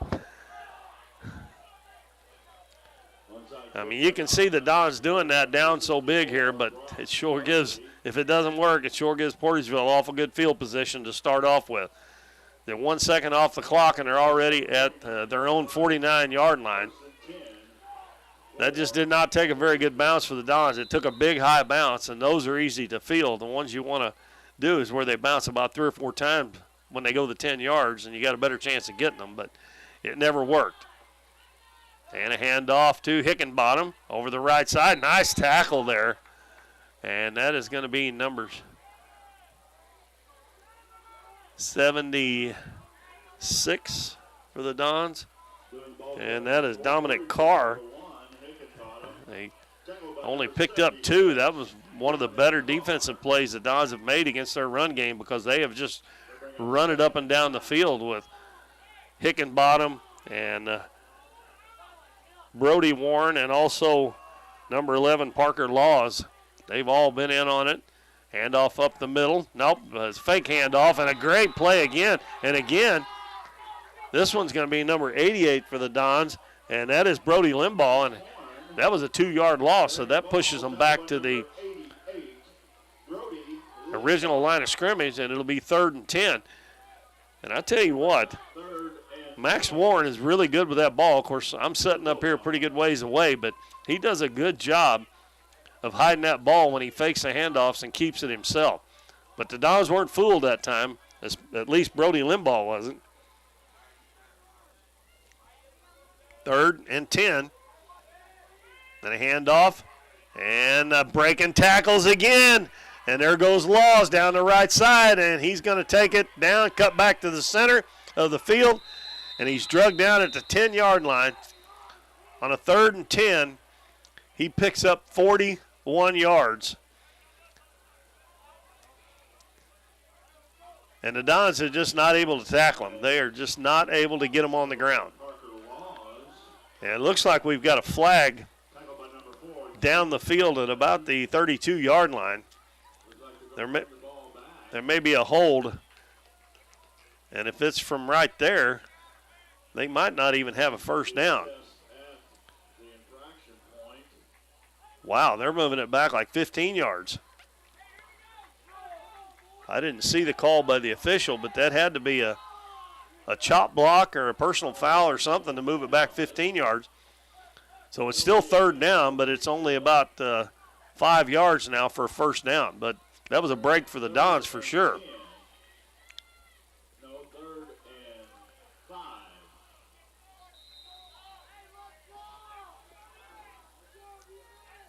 Parker Laws hadn't got his hands on the ball too many times, but he sure has made the most of it when he has got it. Max Warren flips it outside on the end around, and the Dons are going to stop him on 3rd down. I'm sure they'll go for it. There's a good play there as Jack Bell got the end around, and he's tackled at the 44, and it'll be 4th down and 3. The Dons defense has come out with a little more grit and determination here so far. Other than that one run they gave up that was called back on the penalty, they've done a pretty good job. And they got a chance to get out of this and get the ball back if they can hold them on 4th and 3. Don's almost jumped offside, but he got back in time. Warren flips it and getting outside Hickenbottom out to the right side. He's going to get inside the 35-yard line. And again, nobody on the outside to make him cut it back inside. And he gets that edge every time. He's too fast. And they're going to mark it at the 30, so it'll be first down. So a 14-yard pickup on 4th and 3.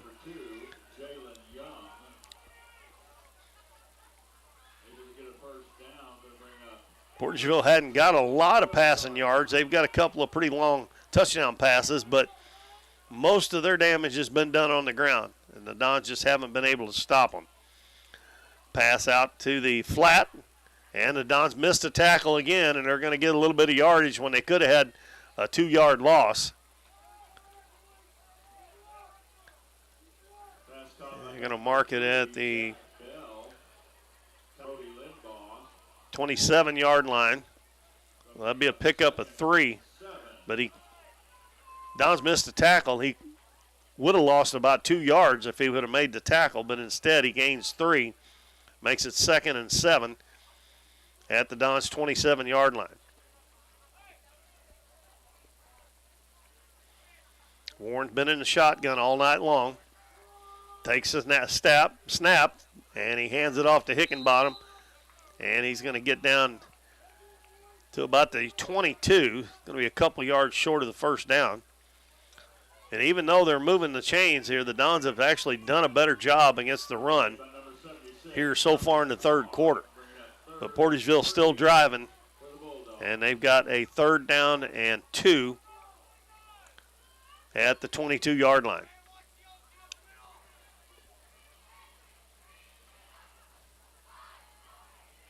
Warren hands it to Hickenbottom right up the middle, and he's going to have a first down as he gets down inside the 20.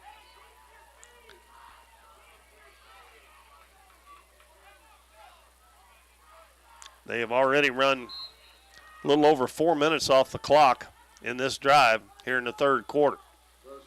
They received the kickoff, and they got the onside kick at the 49, and they've moved it down to about the 18-yard line of the Dons. We're already down to 7.5 minutes to go in the third quarter. Warren hands it off again to Hickenbottom, cuts back into the center of the field, and he runs that ball all the way in. The Dons missed him, had a chance about 5 times to tackle him, and I know, but they got to do a little better job of tackling than that.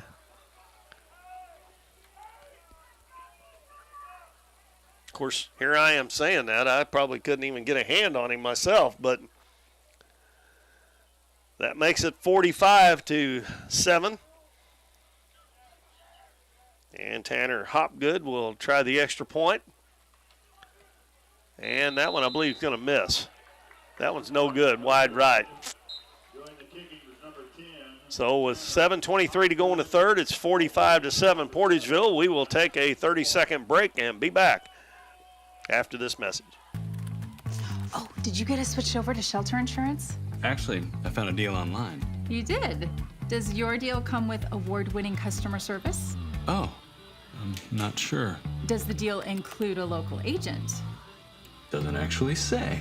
Can we create a customized plan that fits our needs? Let's just call the local shelter agent. For insurance that fits just right, find a shelter agent near you. We're your shield. We're your shelter. Portageville takes their kickoff here in the second half and drives it 51 yards for a touchdown. And it was Antonio Hickenbottom with the touchdown this time from 18 yards out to make it 45-7 Portageville. Dons going to get their first crack at it here in the third quarter. This time the Dons backing up a little bit more because they've kicked it over their head a couple of times. And this one's going to be over on the right side, picked up at the 28-yard line and run out of bounds at just over the 40. And that was John Joyner who caught that one on the run and was able to get it out to the They're going to mark him at the 40-yard line, so it's about a 12-yard return. And they're marking it right on the Dons' 40-yard line. Ball's going to be placed on the 40-yard line. First and 10 for Doniphan. The Dons are way down in this game, but just to try to get something going here going into next week.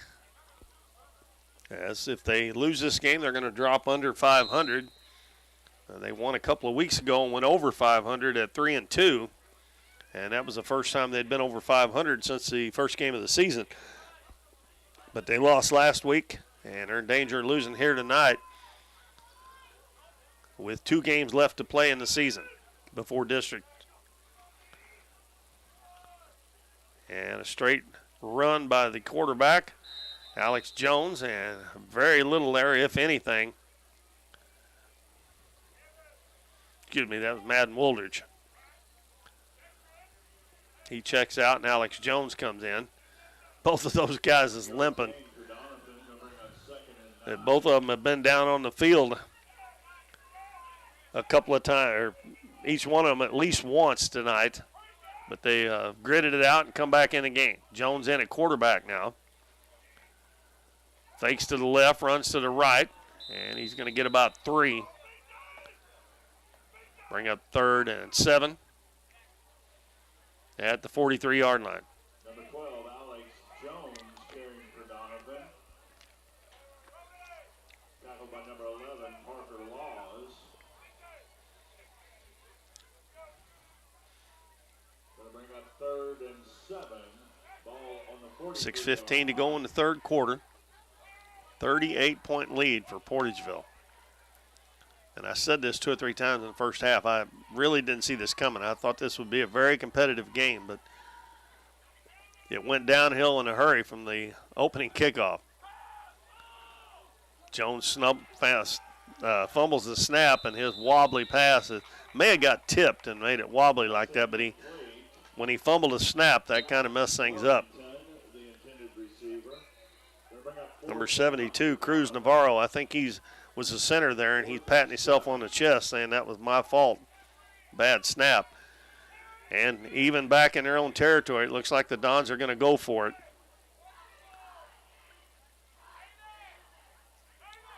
Jacob Putman comes in the game. Still got plenty of time on the play clock. It's 4th down and 7 here for the Dons. Putman comes out wide right here for the Dons.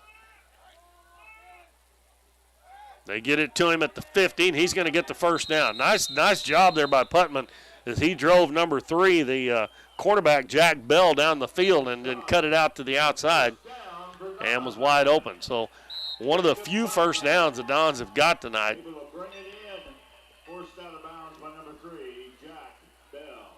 That was about a 11-yard gain on 4th and 7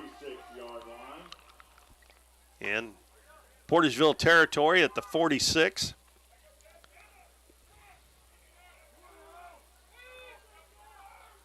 Jones takes a snap, fakes a reverse, and gets it right back to the line of scrimmage. He probably would have been better off if he'd have flipped that one to Putman on the reverse that time.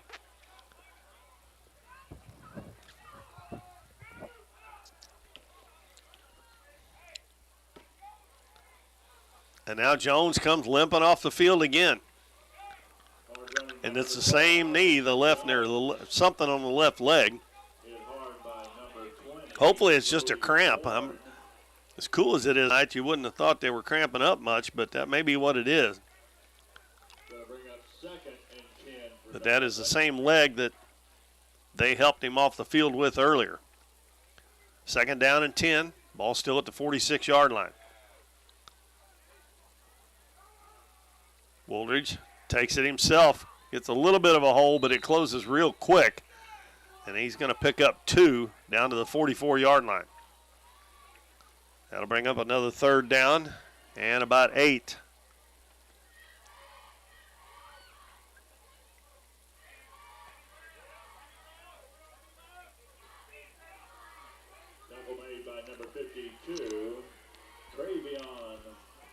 Jacob Putman is out wide right. He doesn't even go to the huddle.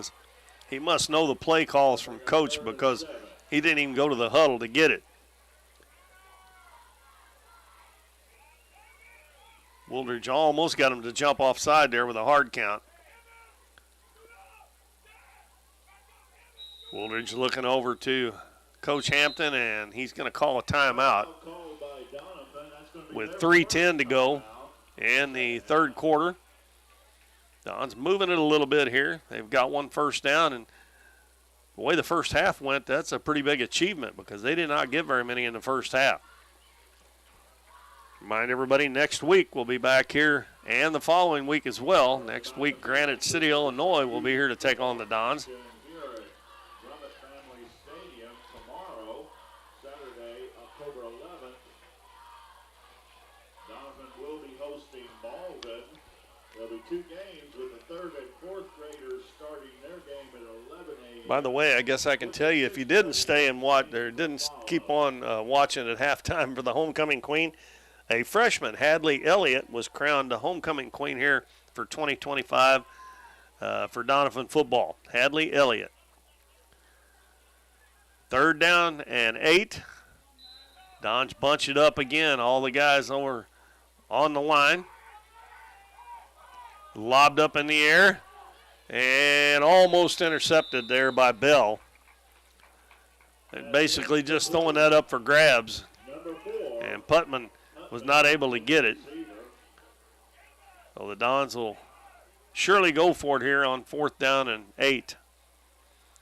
And Wooldridge comes over to Coach Hampton, and Jacob Putman joins in on the conversation.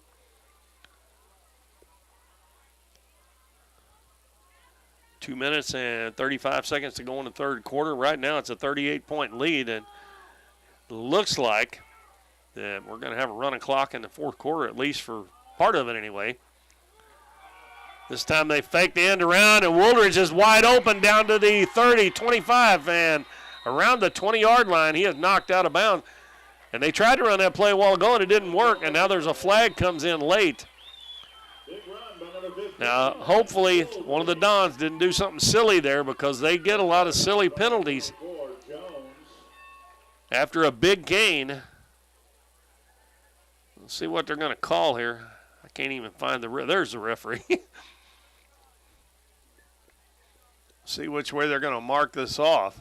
And they're going to call it on Portageville. They're going to call a personal foul. Must have been a late hit out of bounds because Wooldridge was knocked out of bounds over on the far sideline. And that's going to move the ball down to the 10-yard line. So it will be 1st and goal at the 10. And Alex Jones again up walking around on the sideline. Been a rough night for him and Madden Wooldridge. Wooldridge takes it himself up the middle and going to get it inside the 10. Not much there. As that big defensive line is standing the Dons up again. And it looks like they're going to mark it at the 8, pick up a couple. Dons can't get another first down. It's 2nd down and goal. And here comes Alex Jones limping back onto the field. And here comes Madden Wooldridge limping off of the field. That's going to bring up 2nd and goal for Doniphan. Wooldridge had a good run there to get that first down. Jones, he takes it himself. And not much there. As a matter of fact, I think it looks like he got back to the line of scrimmage. The best runs the Dons have had tonight was when they've run the ball outside the tackles. They have not gotten anything up the middle. I don't know if you can tell watching it or not, but that defensive line, those boys are big. And the Dons have not been able to move them running the ball up the middle. 3rd down and goal at the 8-yard line. Jones takes it, going to pass it into the end zone. And the ball is caught. A great catch. Guess who? Jacob Putman down in the far corner of the end zone. He was actually out of my sight. I seen him get his hands on it, And he caught it and come down. He was actually leaning backwards, going down, and he was able to hang on to it. And I tell you what, that kid can flat out play now. And it was a great throw that time by Alex Jones, too. Threw it exactly where it had to be. And Putman now comes off the field limping a little bit as well. But he got a touchdown out of it, so he's probably not going to care too awful much. And it looks like the Dons are going to try to kick an extra point. That makes it 45-13. Got 14 seconds left in the third quarter. Snap back, ball down, and that was, we got offsides on Portageville, I believe. So they'll get to retry it. The snap was high, and Portageville blew that play up, and that's the reason it got blocked, because they were offsides. Then the snap was a little bit high. So they're probably going to go for 2 now, because that's going to move half the distance to the goal line. So they'll have the ball on the 1.5-yard line. And they will. They'll go for 2 now, trying to make it a 30-point game. We'll see what Coach Hampton dials up here, trying to get this 2-point conversion. Alex Jones still in. He's going to pass it out, and I thought he intercepted that, but if he did, he could run it back. Did you? I couldn't see it. Did he drop it? He could have run that back for 2 points. He just stopped. Or at least you can in college and the pros. Anyway, the 2-point conversion fails, and that makes the score 45-13 with 14 seconds left in the third quarter. Portageville up by 32 over the Dons. But the Dons, I said, needed something to get a little positive thinking going their way. They drove that ball down the field for a 59-yard drive. They were aided, but they Purdy over on the side, but was after a great run by Madden Woolridge, picked up a first down. And a great catch in the end zone and a great throw by Alex Jones to Jacob Putman. We'll see what the Dons do on the kickoff here. And this time it's going to be Brody Limbaugh, I believe, kicking off for the Dons. And he's not doing the soccer style. He's straight back behind the ball. I don't think you need to do that in high school a little bit more. And there's another onside kick, and the ball's loose, and the Dons get it. Looked like Portageville had it, but the Dons come out of there with it. He bobbled the ball. That was number 55, I believe, Ahmad Taylor. I thought he had it when he went to the ground, but evidently he didn't. And then all the Dons start jumping up and down. So the Dons get it at the 49-yard line, so the offense comes right back out on the field. That was a better onside kick than the last one. That one bounced 3 or 4 times. That ball stays closer to the ground. It's harder to field. The last one come up really high in the air and was an easy catch.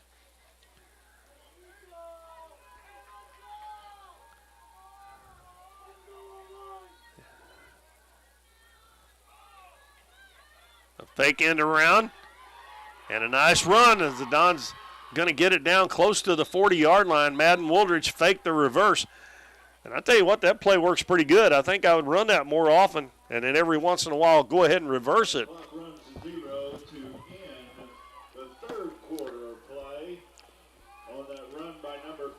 They're going to spot that ball at the 42 as we start the fourth quarter for the Dons. And it looks like it'll be 2nd down and 3. But we got a timeout here, so we'll take a 30-second break and be back with fourth quarter action here from Doniphan. Cosmo Pest Solutions is your hometown pest and termite control provider. With 20 years experience in Southeast Missouri, Cosmo Pest Solutions is here to help your home or business with all pest, termite, and bedbug control needs. For fast, friendly, dependable service, give Cosmo Pest Solutions a call at 573-996-ANTS.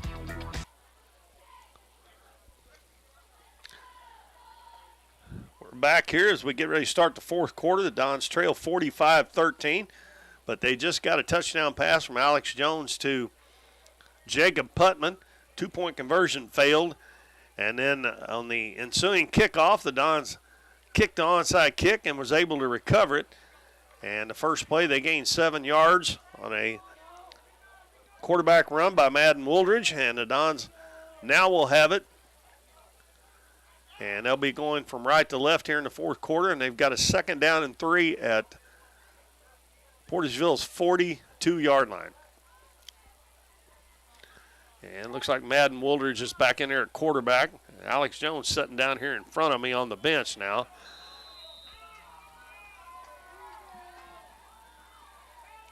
Wooldridge takes the snap, throws it, man, wide open at the 20. And wow, he's going to go all the way. Nice job there. I was getting ready to say, why'd you slow down? And he slowed down to elude the tackle.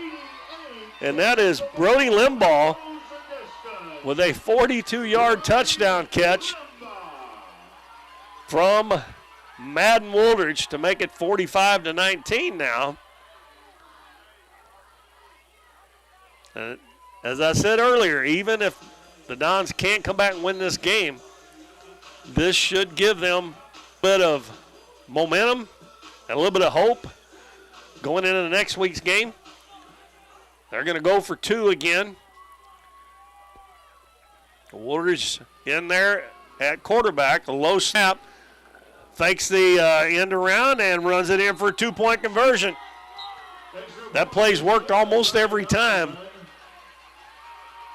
Yeah, I thought Brody Limbaugh made a mistake by slowing down and let the defender catch up with him, but he stopped. The defender was coming so fast that he just kind of flew by him, got a hand on his leg, but Limbaugh was able to run it in. A nice play there by the Dons to make it 45-21. And we've played 8 seconds in this fourth quarter, and you can just almost bet we're going to see another onside kick by the Dons. One has worked and one hasn't so far. And the Dons have scored the last, they've scored the last 14 points of the game now, as they were down 45-7.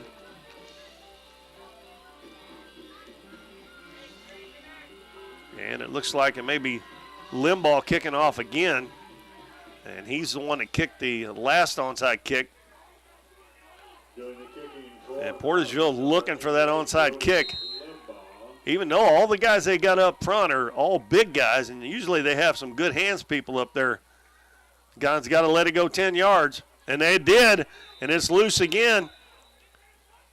And they haven't said who's got the ball yet. And the Dons look a little dejected, so I guess Portageville come out of there with it. Going to be number 55, who fumbled the last one, Ahmad Taylor, who come up with that one. And the officials are discussing something here. I don't know if the Dons touched that before it got 10 yards or not. They're going to give them the ball on the 49-yard line of the Dons. It looked like they were on the other side of the 50-yard line, but so that one didn't work. It was close, but it didn't work. And Portageville will have it, and Max Warren will come out at quarterback, and Antonio Hickenbottom, number 1, and number 20, Brody Warren, in the backfield.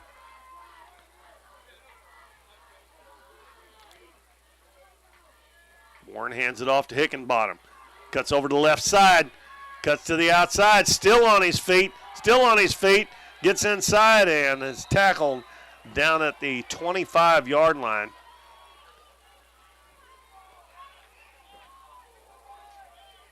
Another big gain. They're going to mark it at the 23-yard line, 22-yard line. That was a gain of 27 yards. And all night long, the Dons just haven't not been able to get him on the ground. And he's got some nice moves as well. Warren hands it to him again, this time right up the middle. And he's going to take it all the way down inside the 10.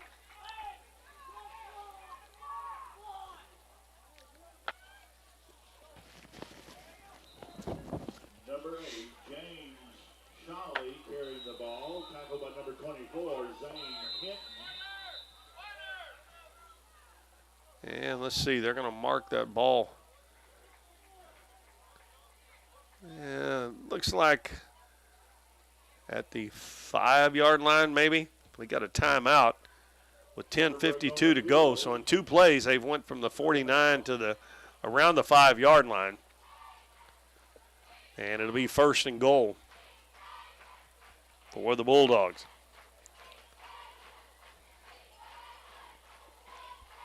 Want to remind the fans, the girls varsity volleyball team will be traveling to Thayer, Missouri on Monday, October 13th.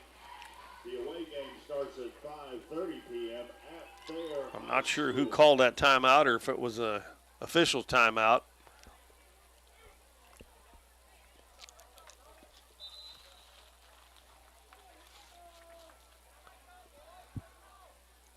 The Dons were down by 38. They've cut it to 24, but Portageville threatened to get another touchdown back here at the 5-yard line, 1st and goal.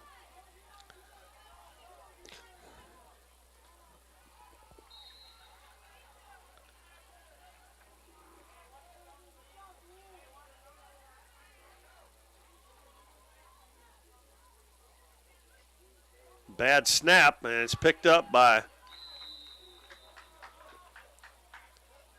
Max Warren, but he loses a couple of yards on the play. Looks like I'm back to the 7-yard line. And it'll be 2nd and goal from there. I don't know if that snap was bad down on the ground or just a little bit low and he dropped it, but he had to pick it up and try to get some yardage, but he lost a couple. Recovered by Portageville. And fakes the handoff. Is going to take it himself and get back down. Looks like maybe inside the 5. And that'll make it 3rd and goal. Hard hitting going on down on the field. Looks like it's about the 5-yard line, best I can tell. Maybe the 4. So they've got a couple of plays here to try to push it in. The Dons haven't been able to stop them in the run game for much of the night. The flips outside and hitting the backfield is going to be Hickenbottom. And the Dons get him out of bounds, and that's going to be 4th down now and goal. And it looked like he got him back around the 5-yard line. Number 1, Hickenbottom. That's one of the few times that the Dons have been able to tackle them for a loss. Bringing up 4th down. This is an important down. And we're going to have a timeout with 9:30 to go in the game. 4th and goal coming up for Portageville. We'll be back after this 30-second timeout on Current River Broadcasting. At Mathis Timber, our goal is to provide our landowners with the greatest possible financial return on their timber land, while not damaging young timber or leaving your property in a mess. We have served Ripley County and the surrounding areas since 1939. We will buy your timber on lump sum total or percentage. We have several references upon request. Contact Craig Mathis at 573-429-0996 and see how Mathis Timber can assist you with all your timber harvesting needs.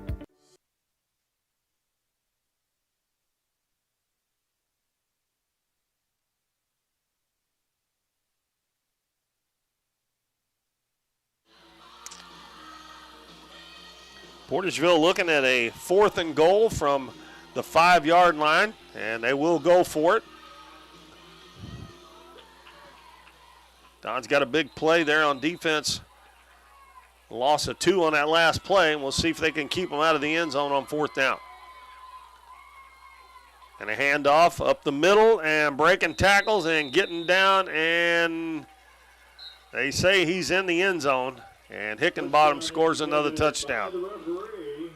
He is just too hard to bring down for the Dons. Antonio Hickenbottom crosses the goal line. Yeah, back to a 30-point lead, which means the clock will run as long as it stays 30 or above, and they're going to go for 2 again.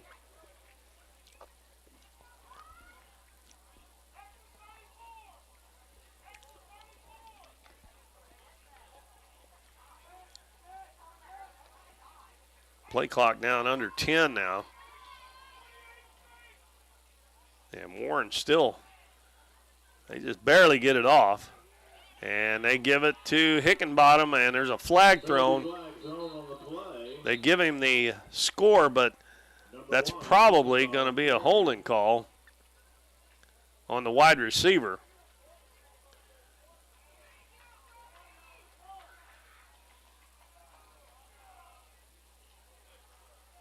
Yeah, holding on, and I'm not sure if it was number 11 or number 3 out there that they got the call on. So that's going to back them up 10 yards, and we'll see if they still go for the 2 points or if they'll just try to kick an extra point now. Shame that the Dons hadn't got that call while ago on 4th and goal from the 5. And they're still going to go for it. The ball back at the 13-yard line now.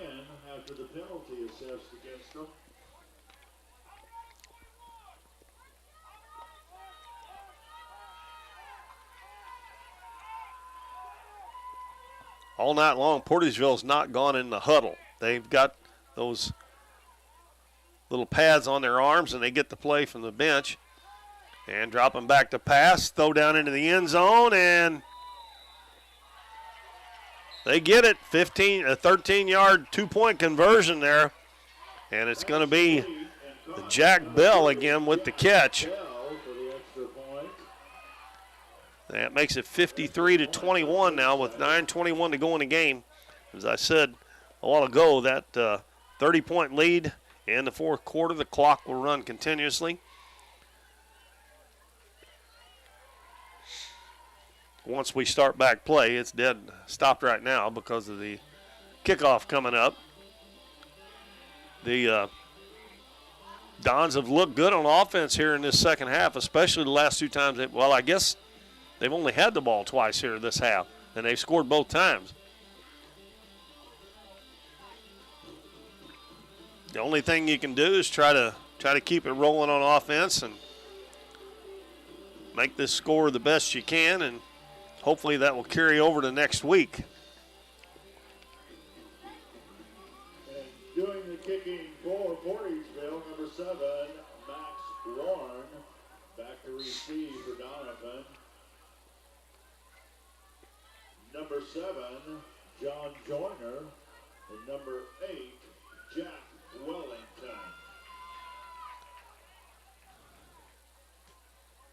Ball kicked deep. Jack Wellington at the 21, out to the 30, moves out to the outside. Nice job again, and he's going to get it up to midfield, actually into Portageville territory. Picked that up at the 21-yard line and got it all the way out to the 48, the 31-yard return. They come up the sideline there real good and kept that foot in bounds all the way up through there, so the Dons will start in good field position for this drive. First and 10 for Doniphan on the 48.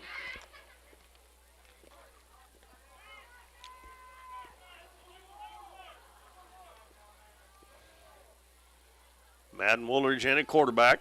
Going to take it himself and runs right into that big defensive line for no gain.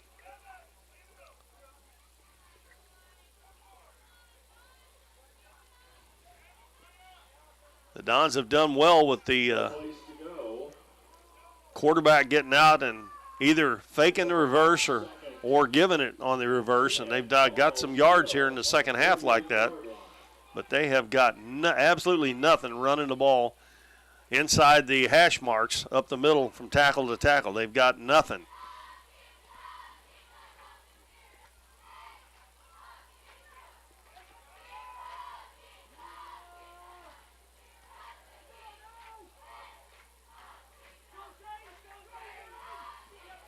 And we got a direct snap to number 24 for the Dons. That's Zane Hinton. And he tries to get to the outside and loses about 3 yards.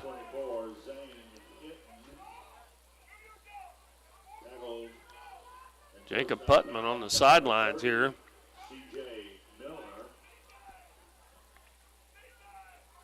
Also, Alex Jones still on the sideline. Madden Woolridge goes back out to play quarterback here with 3rd and 13. Now the Dons back on their own 49-yard line after starting on the 48 of Portageville. Woolridge going to throw it deep, and it is knocked away. Jack Wellington wasn't looking back for the ball there. I don't think he could have caught it anyway, but he wasn't looking back for the ball. And for some reason or another, the clock stopped. They didn't change that rule, did they? It was an incomplete pass, which is supposed to stop, but if it's a 30-point lead, I don't think the clock's supposed. I think the clock's supposed to keep running. And I think if the officials seen that and it's still a rule, that he would be telling them to run it, because I've seen them do that before. They forget to turn it on. And we got a timeout. The Dons are going to go for it on 4th and 13 with 7:29 to go. And we will take one more timeout here before this one is in the books. We'll be back in 30 seconds. Casey's on the Current in Doniphan is the place to float this summer. On the crystal clear waters of the Current River, Casey's on the Current offers floating the way you like it, with shuttle services and float times ranging from 3 to 12 hours. And if you want to make it a weekend or a week-long trip, they also have full-service campground and cabins on the river. Come enjoy the beautiful Current River and make Casey's on the Current your floating destination this summer.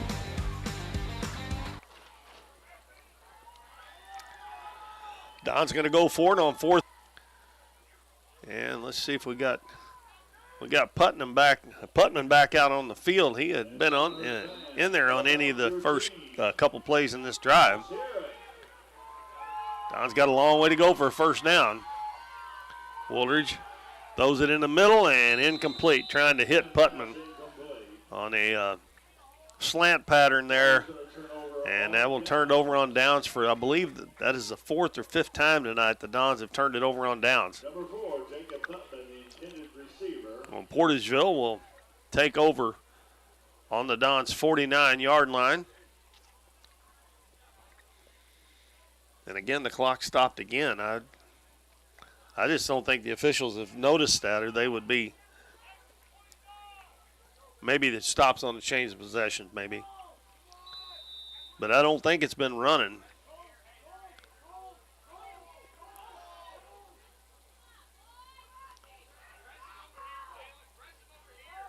And a straight hike back to Laws, and he's going to run it down to the 35-yard line.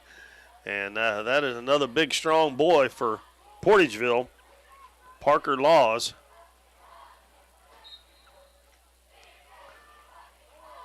And got another one of the Dons struggling to get up, and that is Brody Limbaugh. Number 11, Parker Laws. Tackled by 88, Brody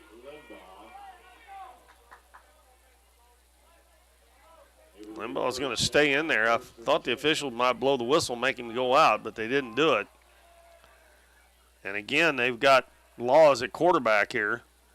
Hands it off, and that is going to be number 8, another long run, and we got to have a flag, probably another holding penalty on the wide receiver. Number 7, Max Warren, another Warren. I'm sorry, that's not number 7. Oh, yeah, it was. Now, number 7, Max Warren, was out there blocking, and I think they probably got him for a hold. But that was James Shalley with that run, another big run, but it's going to be called back, or at least part of it, because the hold happened, it looks like, down about the 18-yard line. Well, I'll move it back to the 28. And I think that will be 2nd down and 1 now. He had the first down, but the penalty was down past the 1st and 10 marker.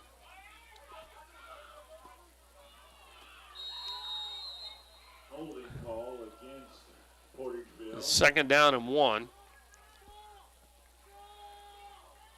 And Laws hands it off to Hickenbottom, hole up the middle, and down close to the 20-yard line. We'll move the sticks again, 1st down.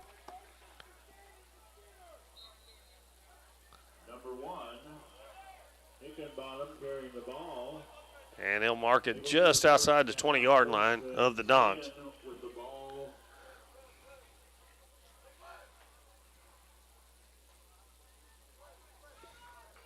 Clock running, 6:10 to go in the ball game. Every one of the Portageville players looking at their wristband. See what the play is.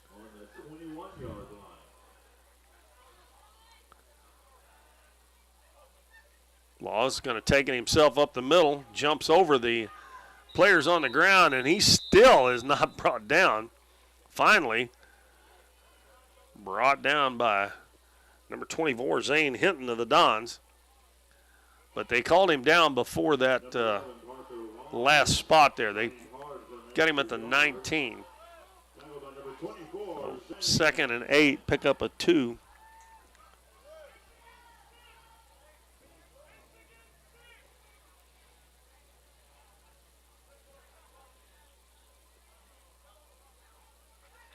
I would think the Dons defenders are getting awful tired. All them punishing runs they've had. This one hands it off to Shalling. No, he fakes a handoff, and I don't know if he lost that ball or not. But Laws, if he did, he come up with it. And that was a loss of a yard back to the 20. That'll make 3rd down and 9. Recovered by the Bulldogs. Going to bring up 3rd and 8 for Portageville.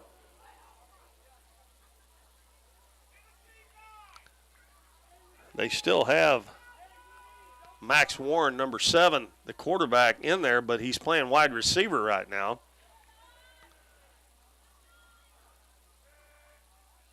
Laws rolls out to the right, and he's got a lot of room there, and he's cut off real quick, and the flags come from everywhere, about 4 of them. I'm saying that's another hold on Portageville, on one of their wide receivers again. It's probably on on Warren again, because he's the one that got it. He was the one that was wide left.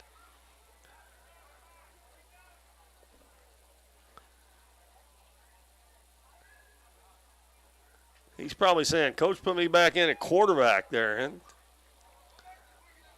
they are marking it off. And that's going to put it back at the 25-yard line. And that's going to make it like 3rd and 14 now. Penalty. Going to bring up 3rd and 12. Yeah, the ball's at the 23-yard line. And they got to get down to almost the 10, so 3rd and 13. And Hickenbottom bounces off a tackle, breaking tackles, gets down to around the 17. That'll bring up 4th and we'll call it 7, 6 or 7. Doing the ball carrying number 1, Hickenbottom. Tackled by Coach Hampton encouraging his guys here to get a stop. 3.5 minutes left to play. And that last play, Warren was back at quarterback, and he's back at quarterback now. He and Parker Laws have just switched positions. 4th down, and we'll call it a long 6. Warren looks over, and as all the players do too, see the play call changed. And now we've got a timeout called by Portageville with 2:58 to go. 4th down and 6 with 2:58 to go. We want to remind everybody next Friday night, right back here at Doniphan, the Granite City don't know their mascot, never played Granite City before. We'll have to wait till they get here to see what it is. And then the following week, the Dons will play their final game and final home game of the season on the 24th. Bus.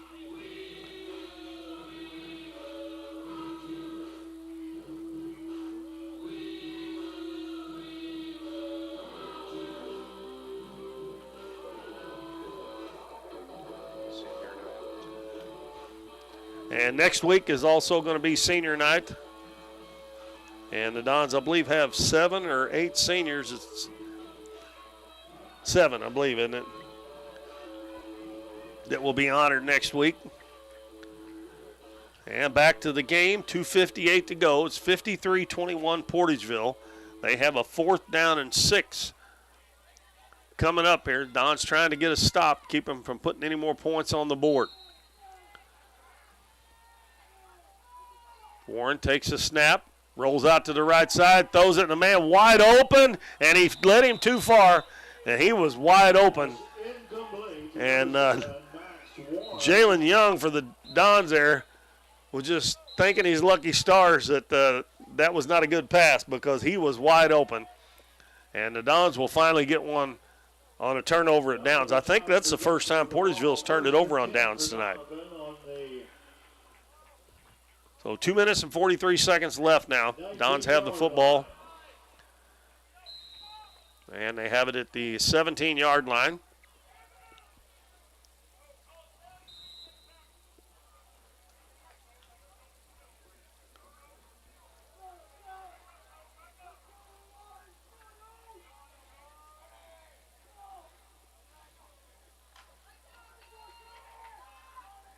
And a run up the middle.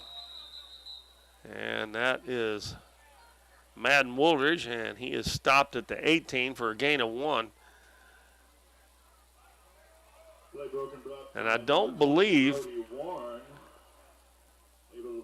Tyler Thomas he's not been back in the game. He's actually sitting right down here in front of me, as he was injured earlier in the game, and he's one of the Dons' main running backs. And they've played all night without Devin Alfonso. He's been out with an injury. He's really had some good games the last few weeks. Rolling out again is Woolridge, and nowhere to go. He does get a couple of yards, but they're going to spot him just over the 20-yard line. And with 1:50 left, that will bring up, they actually put it on the 21, so that will make 3rd and 7. Hard running for Doniphan, tackled by number 30, Miller. Woolridge checks out of the game. I'm not sure if we're going to have a direct snap. No, he's coming over to get the play.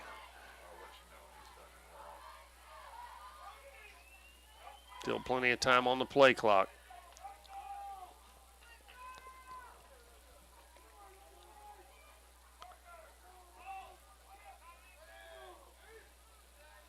Woolridge takes a snap, gives a reverse. Jacob Putman. Oh, that's a face mask. Man, he about yanked his head off. That. Luckily there, Putman's is okay, but number 55, Ahmad Taylor, got a hold of the face mask and just jerked him back. And Putman's coming to the sideline there. That couldn't have felt too good. The Dons wouldn't have had the first down, but the 15 yards will give them the first down out at the 36-yard line, 37-yard lines. First down for Doniphan. We're down to a minute to go.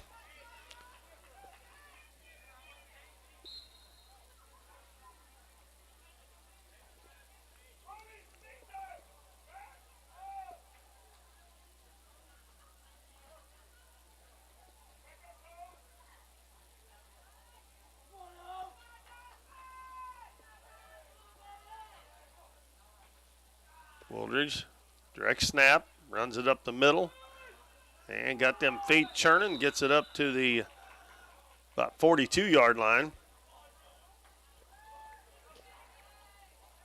As they pick up 5 on the play. That's one of the bigger gains on the ground tonight, especially running in between the tackles. 30 seconds to go. This will probably be the last play of the game unless it's an incomplete pass. And again, between the tackles and close to a first down.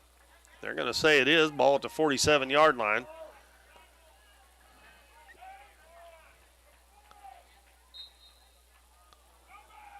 53-21 is our score. Don's going to be on the short end of this one. Got time for one more play here, maybe, if they hurry. Down to 10 seconds on the clock. Dons are just now breaking the huddle. Might as well just throw one as far as you can throw it right now. And they got it off in time. And they're going to try to throw it deep. And they do, and it's dropped. And the clock runs to 0 on this. That is the final buzzer. 53-21 is our final. The Portageville Bulldogs defeat the Doniphan Dons. Dons fall to 3-4. Portageville goes to 4-3. Dons will be back in action next week here at home against Granite City. Hope you'll join us in here on Current River Broadcasting. We want to thank you for watching tonight. And again, Hadley Elliott, a freshman, won the homecoming queen for the football homecoming this year. So for Matt Morin and everybody at Current River Broadcasting, I'm Keith Bowman. Make sure you join us again next week. Good night, everybody.